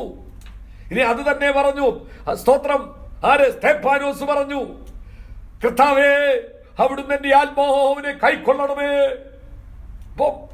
ഒരു മനുഷ്യന്റെ ആഗ്രഹം അവന്റെ ആത്മാവിനെ കൈക്കൊള്ളണമേ. പ്രാർത്ഥിക്കുകയാ. നമ്മുടെ പ്രാർത്ഥനയിൽ ഇന്നു മുതൽ 1-ാം സ്ഥാനം ഞെരുക്കം കാണും, കഷ്ടത കാണും, പട്ടിണി കാണും, കടഭാരം കാണും, രോഗം കാണും. അതെല്ലാം 2-ാമതാണ്. 1-ാമത് നിന്റെ ആത്മാവ് ശുഭപ്പെട്ടിരിക്കണം. അല്ലയോ ഗായോസേ, പ്രിയനെ, നിന്റെ ആത്മാവ് ശുഭമായിരിക്കുന്നത് പോലെ, അത് നല്ല ഉറപ്പുണ്ട്. യോഹന്നാൻ അപ്പോസ്തലൻ, ശുഭമായിരിക്കുന്നത് പോലെ നീ ശാരീരികമായും മാനസികമായും ശുഭപ്പെട്ടിരിക്കണമെന്ന് ഞാൻ പ്രാർത്ഥിക്കുന്നു. സ്തോത്രം. ഇന്നു മുതൽ നാം അങ്ങനെ പ്രാർത്ഥിക്കാൻ തുടങ്ങണം. 1-ാമതായി നാം നമ്മുടെ ആത്മാവിന് വേണ്ടി പ്രാർത്ഥിക്കണം. 2-ാമതായി ശാരീരികമായും മാനസികമായും നാം എന്ത് ചെയ്യണം? പ്രാർത്ഥിക്കണം. അതിനുവേണ്ടി പ്രാർത്ഥിക്കണം. സ്തോത്രം. നാം നമുക്ക് വേണ്ടി പ്രാർത്ഥിക്കുമ്പോഴും മറ്റുള്ളവർക്ക് വേണ്ടി പ്രാർത്ഥിക്കുമ്പോഴും ഇത് ശ്രദ്ധിക്കണം. ഇന്നു മുതൽ തുടങ്ങണം. ഏത് വ്യക്തിക്ക് പ്രാർത്ഥിച്ചാലും ആ ആത്മാവ് ദൈവസന്നിധിയിൽ ശുഭപ്പെട്ടിരിക്കാൻ, അല്ല അതിനെന്തെങ്കിലും പോരായ്മ ഉണ്ട്. ഇന്ന് കർത്താവേ വന്നാൽ ഞാൻ എന്നെ കൈക്കൊള്ളാതെ വണ്ണം ഞാൻ കൈവിടപ്പെടുന്ന എന്തെങ്കിലും ചിന്തയിൽ, സംസാരത്തിൽ, നോട്ടത്തിൽ, ഇടപാടിൽ എന്നിൽ വന്നിട്ടുള്ളതിനെ അവിടുന്ന് എന്നോട് ക്ഷമിച്ച് അവിടുത്തെ രക്തത്താൽ കഴുകി അവിടുന്ന് എന്നെ കൈക്കൊള്ളണമേ. കർത്താവ് നമ്മെ പ്രാർത്ഥന പഠിപ്പിച്ചില്ലേ? സത്യത്തിൽ പ്രാർത്ഥന പഠിക്കാനുണ്ടോ? പ്രാർത്ഥന പ്രാർത്ഥിച്ച പോരെ, പക്ഷെ പ്രാർത്ഥന പഠിക്കണം. യേശു കർത്താവിനോട് ശിഷ്യന്മാർ ചോദിക്കുകയാണ്, യോഹന്നാൻ ഞങ്ങളെ പ്രാർത്ഥിക്കാൻ പഠിപ്പിച്ചതുപോലെ, യോഹന്നാൻ തന്റെ ശിഷ്യന്മാരെ പ്രാർത്ഥിക്കാൻ പഠിപ്പിച്ചതുപോലെ നീ ഞങ്ങളെ പ്രാർത്ഥിക്കാൻ പഠിപ്പിക്കണമേ. ഇന്ന് രാത്രി ദൈവത്തോട് പറ, കർത്താവേ, വേണ്ടും വേണ്ട പോലും പ്രാർത്ഥിക്കാതെ എന്നെ പഠിപ്പിക്കണമേ. അങ്ങനെ ആകുമ്പോൾ നമ്മൾ പ്രാധാന്യം കൊടുക്കേണ്ടതിന് 1-ാമത് പ്രാധാന്യം കൊടുക്കും. അങ്ങനെ ആകുമ്പോൾ ആത്മാവിന് പ്രാധാന്യം കൊടുക്കും. 1-ാമത്. സ്തോത്രം. ഇത് എപ്പോഴാ പറഞ്ഞത്? നമുക്കറിയാം. കർത്താവേ പറയുന്ന ഒരു ഉപമയുണ്ട്. ആ ഉപമയിൽ പ്രാർത്ഥിക്കേണ്ട രീതിയെക്കുറിച്ച് പറയുന്നുണ്ട്. നമുക്കത് അതിലേക്കൊന്ന് വന്നിട്ട് പെട്ടെന്ന് ഇത് ചെയ്യാം. ലൂക്കോസിന്റെ സുവിശേഷം 11-ാം അധ്യായമാണ്. സ്തോത്രം. 11-ാം അധ്യായത്തിന്റെ 5 മുതലുള്ള വാക്യം പ്രാക്ടിക്കലാണ്. 1 മുതൽ സ്തോത്രം. യോഹന്നാന്റെ സുവിശേഷം 11-ാം അധ്യായം കർത്താവിന്റെ പ്രാർത്ഥനയാണ്. സ്തോത്രം.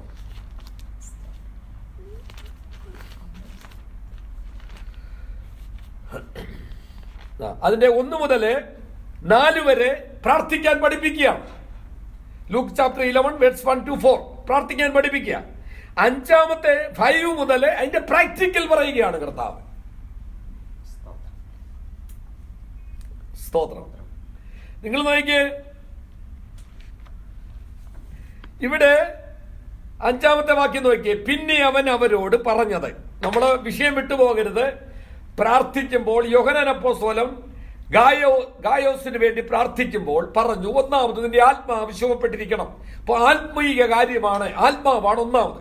പിന്നെ പറഞ്ഞു നിന്റെ ശരീരം, സ്തോത്രം, നീ സകലത്തിൽ ശുഭമായി സുഖമായും ഇരിക്കണം. അപ്പൊ നമ്മുടെ പ്രാർത്ഥനയ്ക്ക് ഒരു ഓർഡർ വേണം. ആ ഓർഡർ എന്താണ്? ഇവിടെ നോക്കണം. 11-ാം അധ്യായം പ്രാർത്ഥനയുടെ ഓർഡർ പറഞ്ഞിട്ട് ഒന്നുകൂടെ അത് കറക്റ്റ് ചെയ്യുകയാണ്. 11-ാം അധ്യായം നിങ്ങൾ നോക്കിയേ. സ്തോത്രം. 1-ാമത് അതിന്റെ 5-ാമത്തെ വാക്യം നോക്കിയേ. പിന്നെ അവൻ അവരോട് പറഞ്ഞത്, നിങ്ങളിൽ ആർക്കെങ്കിലും ഒരു സ്നേഹിതൻ ഉണ്ട് എന്നിരിക്കട്ടെ. അവൻ അർദ്ധരാത്രിക്ക് അവന്റെ അടുക്കൽ ചെന്ന്, സ്നേഹിത, എനിക്ക് 3 അപ്പം വായ്പ തരണം. എന്റെ ഒരു സ്നേഹിതന് വഴിയാത്രയിൽ എന്റെ അടുക്കൽ വന്നു. മതി. അപ്പം ഇത് നമുക്കറിയാവുന്ന. അപ്പം സ്തോത്രം, വലിയ യാത്രയിൽ എന്റെ അടുക്കൽ വന്നു. അവന് വിളമ്പിക്കൊടുപ്പാൻ എന്റെ പക്കൽ ഏതും ഇല്ല എന്ന് അവനോട് പറഞ്ഞാൽ, എന്നെ പ്രയാസപ്പെടുത്തരുത്, കഥ കടച്ചിരിക്കുന്നു, പൈതങ്ങളും എന്നോടുകൂടെ കിടക്കുന്നു, എഴുന്നേറ്റ് തരുവാൻ എനിക്ക് കഴിയുകയില്ല എന്ന് അകത്തുനിന്ന് ഉത്തരം പറഞ്ഞാലും അവൻ സ്നേഹിതനാകൊണ്ട് എഴുന്നേറ്റ് അവന് കൊടുക്കുകയില്ലെങ്കിലും അവൻ ലജ്ജ കൂടാതെ മുട്ടിക്ക നിമിത്തം എഴുന്നേറ്റ് അവന് വേണ്ടുന്നിടത്തോളം കൊടുക്കുമെന്ന് ഞാൻ നിങ്ങളോട് പറയുന്നു. സ്തോത്രം. ഇത് മറ്റൊരിടത്തും ട്രാൻസ്ലേറ്റ് ചെയ്ത് വരുമ്പോൾ ആ ചില ഭാഗങ്ങളൊക്കെ നമുക്ക് ഇച്ചിരി ഒടിവും തിരിവും ഒക്കെ ഉള്ളതായിട്ട് നമുക്ക് ഫീൽ ചെയ്യും. എന്നാൽ അത് ശരിക്കും ധ്യാനിച്ചു വരുമ്പോൾ മനസ്സിലാകും. ഇവിടെ പറയുന്ന ഒരു കാര്യമുണ്ട്. സ്തോത്രം.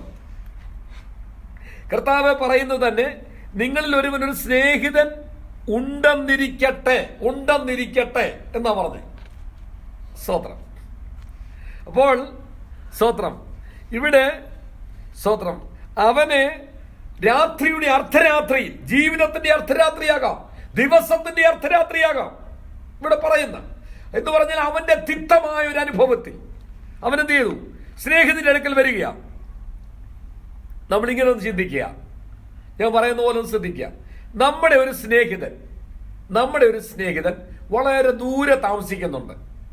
അതൊന്ന് മനസ്സിലാക്കാനാണ് ഇങ്ങനെ പറയുന്നത്. നമ്മുടെ ഒരു സ്നേഹിതൻ വളരെ ദൂരെ താമസിക്കുന്നു. ആ സ്നേഹിതന്റെ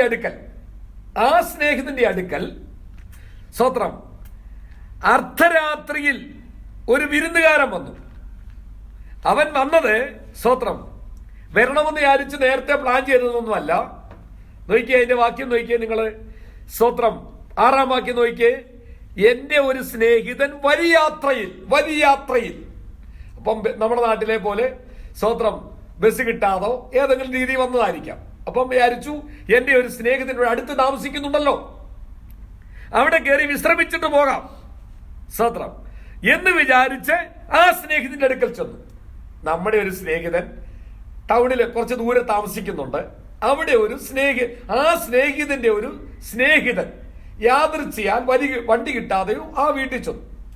ആ വീട്ടിൽ ചെന്നപ്പം വണ്ടിക്ക് നോക്കി നിന്ന് രാത്രി 11 മണിയൊക്കെ ആയി. പിന്നെ ഈ സ്നേഹിതന്റെ വീട്ടിൽ ചെന്നപ്പോൾ രാത്രി 12 മണിയായി. അർദ്ധരാത്രി ചെന്നു.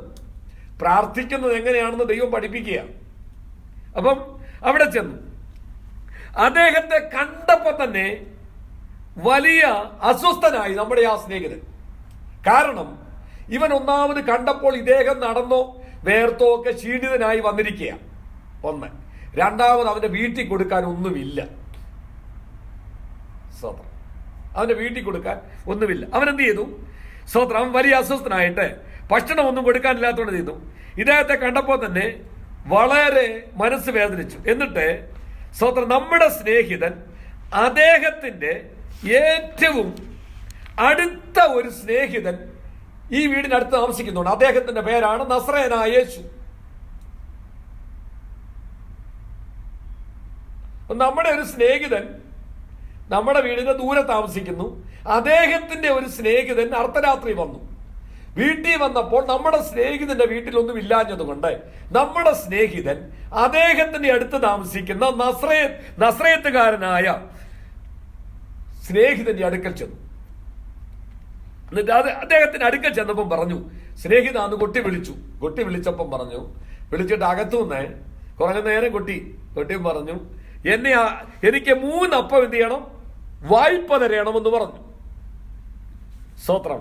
അപ്പം പറയുകയാണ്, അകത്തുനിന്ന് പറയുകയാണ്, സ്തോത്രം, എനിക്ക് 3 അപ്പം വായ്പ തരയണം. 6-ാം വാക്യമാണ്.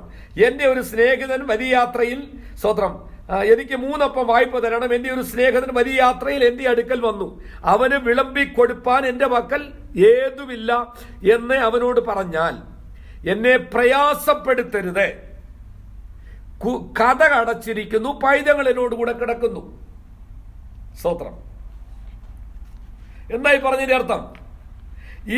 അപ്പോൾ ഈ നസ്രയനായ യേശു എന്ന സ്നേഹിതൻ പറയുകയാണ്, എന്നെ പ്രയാസപ്പെടുത്തരുത്,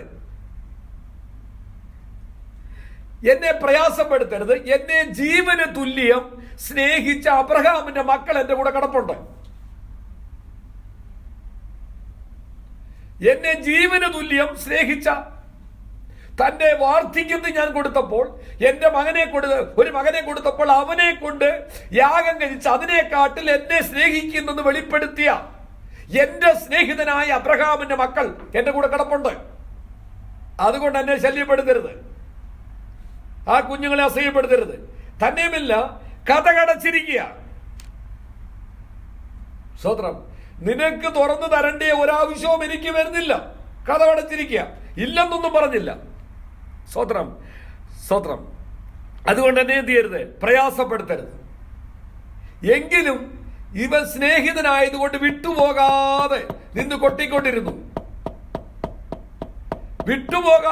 കൊട്ടിക്കൊണ്ടിരുന്ന ഉടനെ ലജ്ജ കൂടാതെ മുട്ടിക്ക നിമിഷം എന്ത് ചെയ്തു, എഴുന്നേറ്റ് എന്ത് ചെയ്തു. ഇപ്പൊ ഇവിടെ 2 കാര്യം പഠിപ്പിക്കുകയാണ്, വേണ്ടുവോളം കൊടുത്തു. ഒന്ന് എന്താണ് പഠിപ്പിക്കുന്നത്? 2 കാര്യം പഠിപ്പിക്കുകയാണ്. ഒന്ന്, സ്തോത്രം, നമ്മുടെ പ്രാർത്ഥനയ്ക്ക് ഉടനെ മറുപടി കിട്ടിയില്ലെങ്കിലും എന്തു വന്നാലും നീ പ്രാർത്ഥന നിർത്തരുത്. മറുപടി കിട്ടുന്നിടം വരെ നീ മുട്ടിക്കൊണ്ടിരിക്കണം. അവന്റെ പക്കൽ എഴുന്നേറ്റാൽ നിനക്ക് തരുവാൻ ധാരാളമുണ്ട്. നീ 3 അപ്പം ചോദിച്ചാൽ ധാരാളം തരുവാൻ അവന്റെ പക്കലുണ്ട്. അതുകൊണ്ട് നീ എന്തു വന്നാലും പ്രാർത്ഥന നിർത്തരുത്, മുട്ടിക്കൊണ്ടേയിരിക്കണം. 99 വയസ്സ് കഴിഞ്ഞാലും നീ മുട്ടിക്കൊണ്ടിരിക്കണം. നിന്റെ വാക്തത്വം നിവർത്തിക്കുക തന്നെ ചെയ്യും. സ്തോത്രം. അപ്പം നിന്റെ പ്രാർത്ഥന കൈക്കൊള്ളാതെ വണ്ണം കഥ കടച്ചിട്ടുണ്ട്. നീ പണ്ടൊരിക്കൽ ഊമവിഗ്രഹത്തെ ആരാധിച്ചു, നിന്റെ ഇഷ്ടപ്രകാരം ജീവിച്ച നിന്റെ പ്രാർത്ഥന ഓടിച്ചെന്നൊരു വാക്ക് പറയുമ്പോൾ പാപിയുടെ പ്രാർത്ഥന ദൈവം കേൾക്കുന്നില്ല എന്ന് ദൈവവചനത്തിൽ വായിക്കുന്നത് പോലെ നമ്മുടെ പ്രാർത്ഥന കൈക്കൊള്ളാതെ വണ്ണം നമ്മുടെ പ്രാർത്ഥന അവന് കൈക്കൊള്ളേണ്ട കാര്യമില്ല. നാം ഊമവിഗ്രഹത്തെ ആരാധിച്ചും തോന്നിയ ജീവിതം നയിച്ച നാം ഓടിച്ചെല്ലുമ്പോൾ അതിന് മറുപടി ലഭിക്കണമെന്നില്ല. പക്ഷേ ദൈവവൈതലേ, വിശ്വാസമുള്ളത് മുട്ടിക്കൊണ്ടേയിരിക്കണം. മറുപടി കിട്ടുന്നിടം വരെയും പ്രാർത്ഥന നിർത്തരുതെന്ന് ദൈവത്തിന്റെ പരിശുദ്ധാത്മാവ് നമുക്ക് ബുദ്ധി ഉപദേശിക്കുകയാ. നീ മടുത്തു പോകരുത്. നീ മടുത്തു പോകരുത്. നിന്നേക്കാൾ നീതിമാന്മാർ, നിന്നേക്കാൾ വിശുദ്ധിയോട് ജീവിക്കുന്നവർ, നിന്നേക്കാൾ നന്നായി പ്രാർത്ഥിക്കുന്നവരൊക്കെ അനേക ലക്ഷങ്ങൾ പട്ടണങ്ങളിലുണ്ട്. എന്നാലും നീ പ്രാർത്ഥന നിർത്തരുത്. മടുത്തു പോകരുതെന്ന് ദൈവാത്മാവ് ഒന്നാമത് വെളിപ്പെടുത്തുകയാണ്. 2ാമത്തെ കാര്യം, സ്തോത്രം, അവിടെ ഒരു ഉപമ പറഞ്ഞപ്പോൾ പറഞ്ഞു, സ്തോത്രം, 3 അപ്പം നീ എനിക്ക് വായ്പ തരാൻ പറഞ്ഞു. ഈ 3 അപ്പം വായ്പ തരാൻ പറഞ്ഞപ്പോൾ സ്തോത്രം, ഇത് തുടങ്ങുന്നതിന് തൊട്ട് മുൻപ് പ്രാർത്ഥിക്കാൻ പഠിപ്പിച്ചു. 11-ാം അധ്യായം 1 മുതലുള്ള വാക്യം നിങ്ങൾ നോക്കിക്കേ. പ്രാർത്ഥിക്കാൻ പഠിപ്പിച്ചതിന് ശേഷമാണ് ഇത് കർത്താവ് പറഞ്ഞത്. പ്രാർത്ഥിക്കാൻ പഠിപ്പിച്ചപ്പോൾ എന്ത് പഠിപ്പിച്ചു? സ്വർഗസ്ഥനായ പിതാവിനോടായിരിക്കണം, പിതാവേ എന്ന് വിളിച്ചാണ് നീ പ്രാർത്ഥിക്കേണ്ടത്. നീ പിതാവിനോടാണ് പ്രാർത്ഥിക്കുന്നത്. യേശുക്രിസ്തുവിന്റെ നാമത്തിൽ പിതാവേ എന്ന് വിളിച്ചാ നീ പ്രാർത്ഥിക്കുന്നത്. നിനക്ക് യേശുവിന്റെ പിതാവിനെ നമുക്കും പിതാവെന്ന് വിളിക്കാനുള്ള ഭാഗ്യം ലഭിച്ചു. യേശുക്രിസ്തുവിന്റെ പിതാവിനെ നമുക്കും പിതാവേ എന്ന് വിളിക്കാൻ അവൻ നമുക്ക് ഭാഗ്യം തന്നു. സ്തോത്രം. ഒന്നാമതായി ചെയ്യേണ്ട കാര്യങ്ങളാണ് അവിടെ പറയുന്നത്. സ്തോത്രം. ഒന്നാമതായി പ്രാർത്ഥനയുടെ 7 സ്റ്റെപ്പാണ് അവിടെ പറയുന്നത്. ഇത് തന്നെ 6:9 മത്തായിയുടെ സുവിശേഷം 6:9 മുതലുള്ള വാക്യത്തിലുണ്ട്. ഇവിടെ നമുക്ക് നിന്നാ മതി ഇപ്പൊ. സ്തോത്രം. നോക്കിക്കോണം, ഇവിടെ ഒന്നാമതായി ഈ ലോകം മുഴുവനും കർത്താവിന്റെ നാമം കൊണ്ട് വിശുദ്ധീകരിക്കപ്പെടണം. നിന്റെ പ്രാർത്ഥനയുടെ ആദ്യം എനിക്ക് എന്തെങ്കിലും തരണേന്നല്ല, ആദ്യം എനിക്ക് എന്തെങ്കിലും തരണേന്നല്ല, നീ അവന്റെ നാമത്തെ വിശുദ്ധീകരിക്കുക. അതിനാണ് നമ്മൾ സ്തോത്രം സ്തോത്രം സ്തോത്രം സ്തോത്രം സ്തോത്രം എന്ന് പറയുന്നത്. അപ്പൊ ഒന്നാമതായി എന്ത് ചെയ്യണം? ഈ ലോകം മുഴുവന് കർത്താവിന്റെ നാമത്താൽ വിശുദ്ധീകരിക്കപ്പെടണം. നമ്മിൽ കൂടെ, കർത്താവ് എന്നിൽ കൂടെ, നാം പറഞ്ഞാലും പറഞ്ഞില്ലേലും യേശുവിന്റെ നാമം വിശുദ്ധമാണ്. പിന്നെന്താ? എന്നിൽ കൂടെ നിന്റെ നാമം വിശുദ്ധീകരിക്കപ്പെടണമേ. സ്വർഗസ്ഥനായ പിതാവേ, എന്നിൽ കൂടെ നിന്റെ നാമം വിശുദ്ധീകരിക്കപ്പെടണമേ. സ്തോത്രം. കർത്താവിന്റെ രാജ്യം വരയണമേ. അപ്പൊ ഒന്നാമതായി എന്നിൽ കൂടെ നിന്റെ നാമം വിശുദ്ധീകരിക്കപ്പെടണം. നിന്റെ നാമം കൊണ്ട് ഈ ഭൂമി വിശുദ്ധീകരിക്കപ്പെടണം. രണ്ടാമതായി കർത്താവിന്റെ രാജ്യം വരണം. ആദ്യം നമ്മുടെ ആവശ്യമല്ല. മൂന്നാമതായി കർത്താവിന്റെ ഇഷ്ടം സ്വർഗത്തിലെ പോലെ ഭൂമിയിൽ നടക്കണം. ഈ 3 കൂട്ടം കാര്യം നീ പ്രാധാന്യം കൊടുത്ത് പ്രാർത്ഥിക്കണം. ഇത് കഴിഞ്ഞിട്ട് നിന്റെ ആഹാരത്തിന്റെ കാര്യം പറയാവൂ. അത് കഴിഞ്ഞിട്ട് നോക്കിക്കേ 4-ാം വാക്യം. ആവശ്യത്തിന് ആഹാരം ദിനം പ്രതി എത്ര ചാക്കിലിരുന്നാലും നീ ദിനം പ്രതി കർത്താവേ എനിക്ക് അന്നുള്ള ആഹാരം തരുന്നതിനായി സ്തോത്രം, നീ എനിക്ക് തരണമേ. ദിനം പ്രതി നീ അവനോട് ചോദിച്ചു വാങ്ങണം. സ്തോത്രം. ഇഷ്ടം പോലെ ഇരിപ്പുണ്ടല്ലോ എന്ന് വിചാരിച്ച് ചിന്തിക്കരുത്. സ്തോത്രം. അത് എത്ര ഉണ്ടെങ്കിലും കരിക്കാൻ ദൈവം കൃപ തന്നെങ്കിലേ പറ്റൂ. ഭക്ഷിക്കണമെന്നുണ്ടെങ്കിൽ അനേക വീടുകളിൽ ഇഷ്ടം പോലെ നന്മയുണ്ട്, പക്ഷെ കരിക്കുന്നത് ഈ ഭക്ഷണമൊന്നും കരിക്കാൻ പറ്റത്തില്ല. വെള്ളരിക്കായും കാക്കടിയും പാവയ്ക്കാ നീരുമൊക്കെ കുടിക്കുന്നു. എന്നാൽ എന്നും ദൈവവേദിയിൽ നീ പ്രാർത്ഥിച്ചാൽ അല്പമായിട്ടൊക്കെ ചിലപ്പോൾ ശാരീരികമായ ക്ഷീണമൊക്കെ ഉണ്ടെങ്കിലും സ്തോത്രം, ഒന്നിനും മുടക്കം വരാതെ ആരോഗ്യത്തോട് ബലത്തോട് നിന്റെ ആയുസിന്റെ അവസാനം വരെ കണ്ണുമങ്ങാതെ നിന്റെ ബലം ക്ഷയിക്കാതെ നിന്നെ സൂക്ഷിപ്പാൻ കഴിയുന്ന ഒരു ദൈവമുണ്ട്.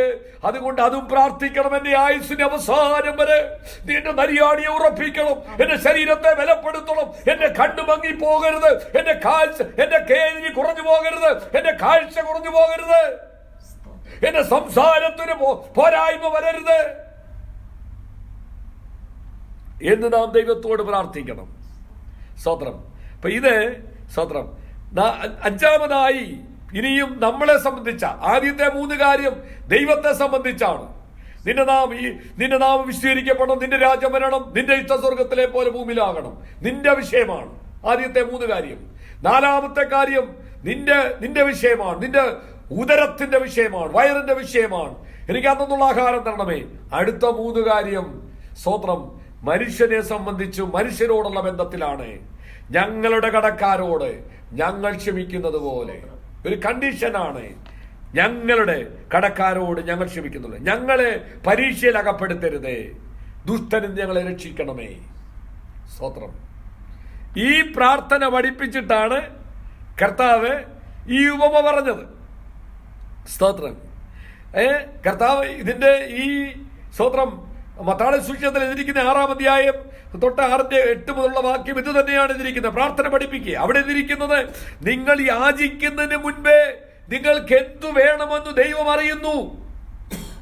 ഇപ്പം ദൈവവൈദ്യലെ നാം ഒന്നിനെ കുറിച്ചും നിരാശപ്പെടുന്ന, പക്ഷേ നീ യാചിക്കണം. യാചിക്കുന്നതിന് മുൻപേ അവൻ അറിയാം നിന്റെ ആവശ്യമെങ്കിലും നീ നിന്റെ അപ്പച്ചനോട് ചോദിക്കണം. സ്തോത്രം. ദൈവം അത് നമ്മളെ കുറിച്ച് ആഗ്രഹിക്കുന്നു. സ്തോത്രം. ഹല്ലേലൂയ. ദുഷ്ടന്റെ കയ്യിൽ അകപ്പെടാതെ നീ എന്നെ സൂക്ഷിക്കണമേ. സ്തോത്രം എന്ന് ദൈവത്തോട് പ്രാർത്ഥിക്കണം. സ്തോത്രം. ഇത് പറഞ്ഞിട്ട് സ്തോത്രം അതിന്റെ അതിന്റെ 6:8 മുതലുള്ള വാക്യം നോക്കി. 6:8 മുതലുള്ള വാക്യം ലൂക്കോസിന്റെ സുവിശേഷം 6 മത്തായിയുടെ സുവിശേഷം 6:8 മുതലുള്ള വാക്യമാണ്. ഒന്ന് പറഞ്ഞേ, അതൊന്ന് ഓടിച്ചൊന്ന് വായിച്ചേ. മത്തായിയുടെ സുവിശേഷം 6:8 മുതലുള്ള വാക്യം. അവരോട് തുല്യരാകരുത്, നിങ്ങൾക്ക് ആവശ്യമുള്ളത് ഇന്നതെന്ന് നിങ്ങൾ യാചിക്കും മുമ്പേ. കണ്ടോ, നിങ്ങൾ യാചിക്കുന്ന മുമ്പേ അറിയുന്നു. നമ്മൾ ചോദിച്ചിട്ടല്ല, ദൈവത്തിന് അറിയാം, പക്ഷെ നമ്മൾ യാചിക്കണം. നിങ്ങൾ ഇവണ്ണം പ്രാർത്ഥിപ്പിൻ: സ്വർഗസ്ഥനായ ഞങ്ങളുടെ പിതാവേ, നിന്റെ നാമം വിശുദ്ധീകരിക്കപ്പെടണമേ, നിന്റെ രാജ്യം വരണമേ. മതി, അവിടെ നിർത്താൻ. അപ്പൊ ഇപ്പൊ ഒരു മനുഷ്യനിൽ എന്തെല്ലാം ഉണ്ടെന്ന് ഓർക്കണം. 3 അപ്പം ചോദിച്ച കാര്യമാണ് ഈ പറയുന്നത്. 3 അപ്പം ചോദിച്ച ആ ഒരു മനുഷ്യനിൽ ആത്മാവുണ്ട്. അതാണ് പ്രിയനെ, നിന്റെ ആത്മാവുണ്ട്, പ്രാണനുണ്ട്, ദേഹമുണ്ട്. സ്തോത്രം. ആത്മാവ്, പ്രാണൻ, ദേഹം എന്ന് പറഞ്ഞാൽ സ്പിരിറ്റ്, സോള്, ബോഡി ഒരു മനുഷ്യനിലുള്ളതാ.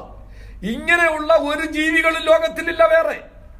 കന്നുകാലികൾക്കില്ല, ഇലജാതിക്കില്ല, പറവജാതിക്കില്ല, മത്സ്യത്തിനില്ല. ഇതുള്ളത് ഒന്ന് മാത്രമേ ഉള്ളൂ. കർത്താവിന്റെ സ്വരൂപത്തിലും സാദൃശ്യത്തിലും സൃഷ്ടിച്ച മനുഷ്യന് മാത്രമേ ഉള്ളൂ. സ്വത്രം. അതെന്താ കാര്യം?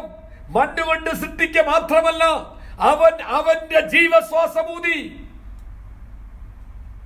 അപ്പൊ ജീവനുള്ള ദേഹിയായി നമ്മളിൽ ഒരു ആത്മാവ് വന്നു.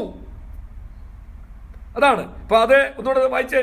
1 തെസ്സലോനിക്കൽ ലേഖനം, 1 തെസ്സലോനിക്കൽ ലേഖനം chapter 5 verse 23. 1 Thessalonians chapter 5 verse 23. സമാധാനത്തിന്റെ ദൈവം തന്നെ നിങ്ങളെ മുഴുവനും ശുദ്ധീകരിക്കുമാറാകട്ടെ. നിങ്ങളുടെ ആത്മാവും മുഴുവനും ശുദ്ധീകരിക്കപ്പെടുമ്പോൾ ഇത് 3 വരും. സമാധാനത്തിന്റെ ദൈവം നിങ്ങളെ മുഴുവനും. നമുക്ക് ആകപ്പാട് ഒരു ശരീര സുഖമോ ശരീര സൗഖ്യമോ മതി, പക്ഷെ ദൈവാത്മാവ് അതല്ല. നിന്റെ മുഴുവനും ശുദ്ധീകരിക്കപ്പെടുമാറാകട്ടെ. നിങ്ങളുടെ ആത്മാവ്, നിങ്ങളുടെ ഒന്നാമത് പറഞ്ഞ് നമ്മൾ പറയുമ്പോൾ നമ്മളെന്ത് പറയും? ദേഹം, ദേഹി, ആത്മാവാ. നമ്മുടെ ആഗ്രഹമല്ല ആദ്യം ഒന്ന് ദേഹത്തിലാ തുടങ്ങുന്നത്, പക്ഷെ പരിശുദ്ധാത്മാവിന്റെ ആത്മാവിലാ തുടങ്ങിയത്. നിങ്ങളുടെ ആത്മാവും പ്രാണനും ദേഹവും അശേഷം നമ്മുടെ കർത്താവായ യേശുക്രിസ്തുവിന്റെ പ്രത്യക്ഷതയിൽ അന്യന്യമായി വെളിപ്പെടുവണ്ണം കാക്കപ്പെടുമാറാകട്ടെ. നമ്മളെ ശരീരത്തോട് തന്നെ ഉയർക്കും, രൂപാന്തരപ്പെട്ട ശരീരത്തോട് ഉയർക്കും. ഇന്നേക്ക് 6000 വർഷം മുൻപ് മരിച്ച മനുഷ്യന്റെ ശരീരം സർവശക്തൻ ഇവിടെ കയറി വരിക എന്ന് പറയുമ്പോൾ അവൻ ശരീരത്തോടുകൂടെ, രൂപാന്തരപ്പെട്ട ശരീരത്തോടുകൂടെ ഉയർക്കും. അതെങ്ങും പോകുന്നില്ല, ഈ ഭൂമിയിൽ ഉണ്ടത്. അത് വെള്ളത്തിൽ കൂടെ ഒരുക്കിയാലും അത് ഈ ഭൂമിയിലുണ്ട്. സ്തോത്രം. അപ്പൊ നോക്കണം, ഇനി നോക്കിക്കേ. ഈ വചനം തന്നപ്പോൾ വചനം വലിയ ഒരു മരുന്നാ. ആ മരുന്ന് ഇന്ന് 3നും ഉള്ളതായി വചനം. അതൊന്ന് വായിച്ചേ. സ്തോത്രം. എബ്രായ ലേഖനം 4:12 നോക്കിക്കേ. Hebrew chapter 4 verse 12. ദൈവത്തിന്റെ വചനം ജീവനും ചൈതന്യവും ഉള്ളതായി. ഈ 3 കാര്യം ഇതിനകത്ത് വരും. നോക്കണം, ജീവനും ചൈതന്യമുള്ളതായി, ഇരുവായ്ത്തലയുള്ള ഏത് വാളിനേക്കാളും മൂർച്ചയേറിയതും ഒന്ന് പ്രാണനെയും ആത്മാവ് 2 സന്ധിമജ്ജകൾ ശരീരം. കണ്ടോ? അപ്പൊ പ്രാണൻ, ആത്മാവ്, സന്ധിമജ്ജകൾ ഇവയ്ക്കുള്ളിൽ കടന്ന് പ്രവർത്തിക്കുന്നതാണ് ദൈവത്തിന്റെ വചനം. അപ്പൊ വചനം നിന്റെ ആത്മാവിനെ പണിയും, വചനം നിന്റെ ശരീരത്തെ പണിയും, വചനം നിന്റെ ദേഹത്തെ പണിയും. എന്താണ് ഈ ദേഹം? സ്തോത്രം. ദേഹം എന്താണ്? സ്തോത്രം. കർത്താവിന് ഒരു ഉദാഹരണം പറഞ്ഞു. ദേഹത്തെ കൊല്ലുന്നവനെ പേടിക്കണ്ട, ദേഹത്തെ കൊന്ന് ദേഹിയെ നിത്യ നരകത്തിൽ തള്ളിക്കളയുന്നവനെ ഭയപ്പെടുവീൻ. മത്തായിയുടെ സുവിശേഷം 10:28, 10:28 ഒന്ന് വായിച്ചേ. Mathew chapter 10 verse 28.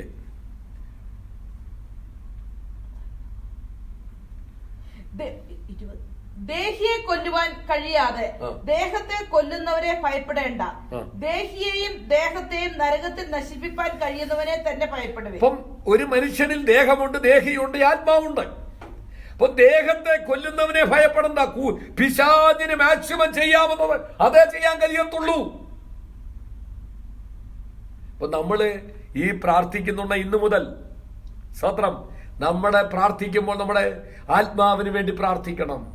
നമ്മുടെ മനസ്സുണ്ടല്ലോ ശുഭപ്പെട്ടിരിക്കണം. മനസ്സ് ചിലപ്പോൾ പറയത്തില്ല, എന്താണെന്നറിയത്തില്ല, വലിയൊരു അസ്വസ്ഥത, വലിയ ഒരു ഭാരം. സ്തോത്രം. രോഗമുണ്ടോ? അതില്ല. എന്നാൽ ആത്മാവ് ശുഭപ്പെട്ടിരിക്കുക. അപ്പം ചിലപ്പോൾ സ്തോത്രം ഇതെല്ലാം അങ്ങോട്ടും ഇങ്ങോട്ടും കണക്റ്റഡാ.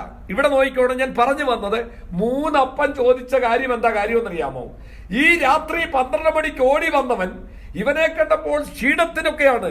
പക്ഷെ ഇവൻ എന്താ അസുഖം എന്നറിയത്തില്ല, ശരീരത്തിന് രോഗമാണോ എന്നറിയത്തില്ല, അവന്റെ മനസ്സിന് ഭാരമാണോ എന്നറിയത്തില്ല, അവന്റെ ആത്മാവ് രക്ഷിക്കപ്പെട്ടിട്ടുണ്ടോ എന്നറിയത്തില്ല.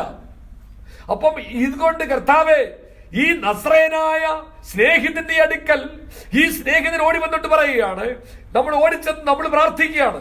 നമ്മുടെ വീട്ടിലൊരു അതിഥി വന്നു, നമ്മൾ ഉൾമുറിയിൽ പോയി, കർത്താവേ ആ വ്യക്തി രക്ഷിക്കപ്പെട്ടതാണോ എന്ന് എനിക്കറിയില്ല, ആ വ്യക്തി രക്ഷിക്കപ്പെടാൻ തക്കവണ്ണം നീ എന്റെ നാവിൽ കൂടെ സംസാരിക്കണമേ, നീ അതിനുള്ള വചനം എനിക്ക് തരണമേ, എന്റെ നാവിൽ കൂടെ നീ അവനോട് സംസാരിച്ച് അവന്റെ ഹൃദയത്തെ നീ ഒരുക്കി അവന്റെ ആത്മാവ് രക്ഷിക്കപ്പെടുവാൻ അവിടുന്ന് പ്രവർത്തിക്കണമേ.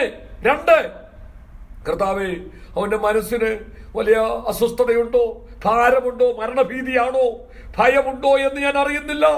ഏതായി സംസാരിക്കുമ്പോൾ അവന് ശാന്തത വരാൻ അവന്റെ പ്രാണനെ ധടിപ്പിക്കുന്ന വചനം എന്റെ നാവിൽ കൂടെ അയക്കണമേ, നീ അവനെ സൗഖ്യമാക്കണമേ. കർത്താവേ, അവന് ഏതെങ്കിലും രോഗമുണ്ടോ, മാറാ രോഗമുണ്ടോ, ഏതെങ്കിലും കഠിന രോഗം ശരീരത്തുണ്ടോ, അവന്റെ നെരിയാണി ഉറച്ചിട്ടുണ്ടോ, ബലഹീനനാണോ നീ അറിയുന്നില്ല. ഞാൻ അവന് വേണ്ടി അവനോട് സംസാരിക്കുമ്പോൾ നീ അവനെ മുഴുവനുമായി സൗഖ്യമാക്കണമേ. ഇതാണ് 3 അപ്പം. ഓടിച്ചെന്ന് ചോദിക്കുകയാണ് സ്നേഹിതനോട്, യഥാർത്ഥമായ ധനികനായ സമ്പന്നനായ ആ നസ്രയത്തുകാരനായ ആ നല്ല സ്നേഹിതനോട് പോയി പറയുകയാണ്, എന്നെ കേൾക്കുന്ന ദൈവമൈതലേ, ഒരു ഹിന്ദു ആകട്ടെ, മുസ്ലിം ആകട്ടെ, ഏത് സഹോദര സമുദായക്കാരനാകട്ടെ, നീ അവനെ കാണുമ്പോൾ അപ്പനോട് പറയണം, എനിക്ക് 3 അപ്പം വായ്പ തരണം, എനിക്ക് ഇവനോട് ഇവന്റെ ആത്മാവ് രക്ഷിക്കപ്പെട്ടതാണോ നീ അറിയുന്നില്ല, ഇവന്റെ ശരീരത്തിന് രോഗമുണ്ടോ നീ അറിയുന്നില്ല, ഇവന്റെ മനസ്സ് പതറിയിരിക്കുന്നുവോ, ഇവൻ വലിയ ഭീതിയിലാണോ, ഇവൻ തന്നെത്താൻ ജീവൻ ഒടുക്കിക്കളയുവാൻ പ്ലാൻ ചെയ്തിരിക്കുന്നു എന്ന് ഞാൻ അറിയുന്നില്ല. നീ എന്നിൽ കൂടെ സംസാരിച്ച് അവന്റെ ആത്മാവിനെ നീ ശുഭത വരുത്തണമേ. അവന്റെ ദേഹി ശുഭപ്പെട്ടിരിക്കാൻ, അവൻ മുഴുവനുമായി ശുഭപ്പെട്ടിരിക്കുവാൻ നീ എന്നിൽ കൂടെ സംസാരിക്കണമേ. പറയുകയാണ്, അല്ലയോ ഗായോസേ, എന്റെ പ്രിയ മകനെ, സ്തോത്രം, നിന്റെ ആത്മാവ് ശുഭമായിരിക്കുന്നത് പോലെ നീ സകലത്തിലും ശുഭമായും സുഖമായും ഇരിക്കണമെന്ന് ഞാൻ നിനക്ക് വേണ്ടി പ്രാർത്ഥിക്കുന്നു എന്ന് ഞാൻ പ്രാർത്ഥിക്കുന്നു. സഹോദരന്മാർ വന്നു. അടുത്ത വാക്ക് നോക്കി, സഹോദരന്മാർ വന്നു. ഞാൻ അവരെ പറഞ്ഞു വിട്ടു, അവർ മടങ്ങി വന്നു. നീ സത്യത്തിൽ നടക്കുന്നു എന്ന് നിന്റെ സത്യത്തിന് സാക്ഷ്യം പറയുകയാൽ നീ നല്ല ഒരു കാറ് മേടിച്ചെന്നല്ല വന്ന് പറഞ്ഞത്, നീ ഒരു വലിയ വീട് മേടിച്ചെന്നല്ല പറഞ്ഞത്. അവർ വന്നു നിന്നെ കുറിച്ച് ദൈവത്തിന്റെ തിരുസഭയാകുന്ന അവന്റെ ശരീരമാകുന്ന സഭയിൽ സാക്ഷ്യം പറഞ്ഞു. അത് പറഞ്ഞത് എന്താണെന്നറിയാമോ?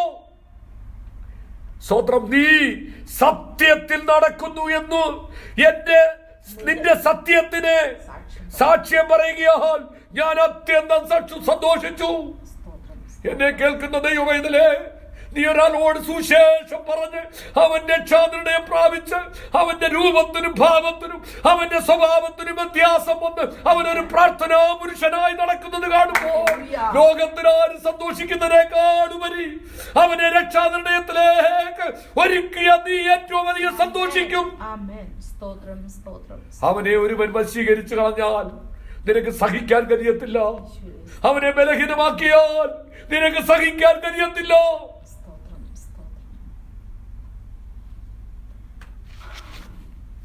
യോഹന്നാൻ അപ്പോസ്തലൻ പറയുകയാണ്, മോനെ, പ്രിയനെ, ഗായോസേ, അവര് വന്ന് സഹോദരന്മാര് വന്നു നിന്നെ കുറിച്ച് സാക്ഷ്യം പറഞ്ഞു, എന്റെ ഉള്ളം സന്തോഷിച്ചു. 4-ാം വാക്യം, എന്റെ മക്കൾ സത്യത്തിൽ നടക്കുന്നു എന്ന് കേൾക്കുന്നതിനേക്കാൾ വലിയ സന്തോഷം എനിക്കില്ല. ഞാൻ എന്റെ വാക്കിവിടെ നിർത്തുകയാണ്. തുടർന്നുള്ള ദിവസം എന്റെ വാക്ക് ചിന്തിക്കുന്നതാണ്. ഒരു ദിവസമൊക്കെ ഇത് തീർക്കണമെന്നൊക്കെ ആഗ്രഹമുണ്ട്. പക്ഷെങ്കിൽ സ്തോത്രം, ദൈവത്തിന്റെ ആത്മാവ് ഒരു നിമിഷം കണ്ണുകളെ അടച്ച് ഇന്ന് രാത്രി ദൈവകരങ്ങളിൽ ഏൽപ്പിച്ചാണ്. 90 വയസ്സ് കഴിഞ്ഞ ഒരു അപ്പച്ചൻ താൻ ജനിപ്പിച്ച തന്റെ മകന് ഒരു കത്തെഴുതിയത് 15 വാക്യമേ ഉള്ളൂ. 15 വാക്യം വായിക്കാൻ എത്ര മിനിറ്റ് ഉണ്ട്? സ്തോത്രം. അത് വായിക്കുമ്പോൾ ഗായോസിന്റെ മനസ്സന്തമായിരിക്കും. പ്രായമുള്ളൊരപ്പച്ചൻ ഇന്ന് രാത്രി എന്നെ കേൾക്കുന്ന ദൈവവേദിയിലെ നമ്മുടെ സ്നേഹം നിർവ്യാജമായിരിക്കണം. നിർവ്യാജം. ഗായോസിനെ കുറിച്ച് പറയുക, മോനെ, നീ സഹോദരന്മാരെ സൽക്കരിക്കുന്നതും അതിഥികളെ കൈക്കൊള്ളുന്നതും ഒക്കെ അവര് വന്ന് സഭയുടെ നടുവിൽ സാക്ഷ്യം പറഞ്ഞു. അത് കേട്ടപ്പോൾ എന്റെ ഉള്ളം സന്തോഷിച്ചു. പ്രിയനെ, നന്മ മാത്രമേ അനുകരിക്കാവൂ, തിന്മ അനുകരിക്കരുത്. രാത്രി ദൈവകരങ്ങളിൽ ഏൽപ്പിച്ചൊരു നിമിഷം ആത്മാർത്ഥമായി പ്രാർത്ഥിച്ചാണ്. നാം ഇന്നോട്ട് പ്രാർത്ഥിക്കുമ്പോൾ ഒന്നാമത് നമ്മുടെ ആത്മാവിന് വേണ്ടി പ്രാർത്ഥിക്കണം. ഒന്നാമത് അവന് മഹത്വം കൊടുക്കണം. കർത്താവേ, നിന്റെ രാജ്യം വരണമേ. കർത്താവേ, നിന്റെ നാമം മഹത്വപ്പെടണമേ. കർത്താവേ, നിന്റെ ഇഷ്ടം പോലെ നിന്റെ ഇഷ്ടം സ്വർഗത്തിലെ പോലെ ഭൂമിയിൽ നടക്കണമേ. ഇപ്പോൾ ഇന്ന് കഴിഞ്ഞ ദിവസം ദൈവമക്കൾ ന്യൂസ് കേട്ട് കാണും. മധ്യപ്രദേശത്ത് ഒരു ന്യൂസ്, സ്തോത്രം, ഒരു നിയമം പാസാക്കുകയാണ്. ഒരു ദൈവാലയങ്ങളിലും ഒരു പള്ളികളിലും ഒരു അക്രൈസ്തവനും കാണാൻ പാടില്ല. കണ്ടാൽ സ്തോത്രം, ഹല്ലേലൂയ, 1,00,000 രൂപ ഫൈൻ, 10 വർഷത്തെ ജയിൽ ശിക്ഷയും നിയമങ്ങൾ പാസാക്കിക്കൊണ്ടിരിക്കുന്നു. ആരും യേശുക്രിസ്തുവിലേക്ക് വരരുത്. എന്നാൽ എരികോവിന്റെ മതിൽ എത്ര വലുതാണെങ്കിലും എത്ര വലിപ്പമുണ്ടെങ്കിലും നീ പിക്കാസ് കൊണ്ടോ ബോംബൊന്നും വെച്ച് തകർക്കണ്ടോ. നിന്റെ തന്നിരിക്കുന്ന പെട്ടകവുമായി അതിന് ചുറ്റും നീ വലയം വെച്ച് സ്തോത്രം പറയുമ്പോൾ, നിന്നിൽ പകർന്ന അഭിഷേകവുമായി നീ അതിന് ചുറ്റും നടന്ന് സ്തോത്രം പറയുമ്പോൾ അതിനെ ഇടിക്കാൻ ദൈവശക്തനാണ്. ഏതെല്ലാം ഭരണാധികാരികൾ എന്തെല്ലാം നിയമം പാസാക്കിയാലും പ്രാർത്ഥിക്കുന്ന ഒരു വ്യക്തി ഉണ്ടെങ്കിൽ, സഭ പ്രാർത്ഥിച്ചാൽ എത്ര ചങ്ങലയിട്ട് പത്രോസിനെ ബന്ധിച്ചാലും അത് 1-ാം കാവലും 2-ാം വാതിലും 3-ാം കാവലും ഒക്കെ ഉള്ളിലാണ്. ഇരുമ്പ് വാതിലൊക്കെ ഉണ്ടാകട്ടെ, അതിനകത്ത് ദൂതനെ ഇറക്കാൻ എന്റെ ദൈവം ശക്തനാണ്.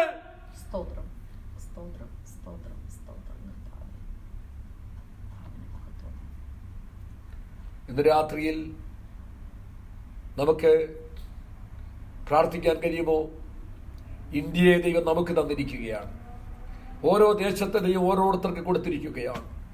ഇന്ത്യയെ നമുക്ക് തന്നിരിക്കുകയാണ്. പ്രാർത്ഥിച്ച് ദൈവകരങ്ങളിൽ ഒന്നും നടന്നില്ലെങ്കിലും ദൈവസന്നിധി പോയി നിൽക്കുമ്പോൾ, മോനെ, ഞാൻ നിന്നെ തൂക്കി നോക്കി, നിനക്കൊന്നും കാര്യത്തില്ല, നിനക്ക് അല്പമേ ശേഷി ഉണ്ടായിരുന്നുള്ളൂ, എന്നാൽ നീ എന്റെ സന്നിധി പ്രാർത്ഥിക്കുന്നത് ഞാൻ അറിയുന്നു എന്ന് പറയുമോ?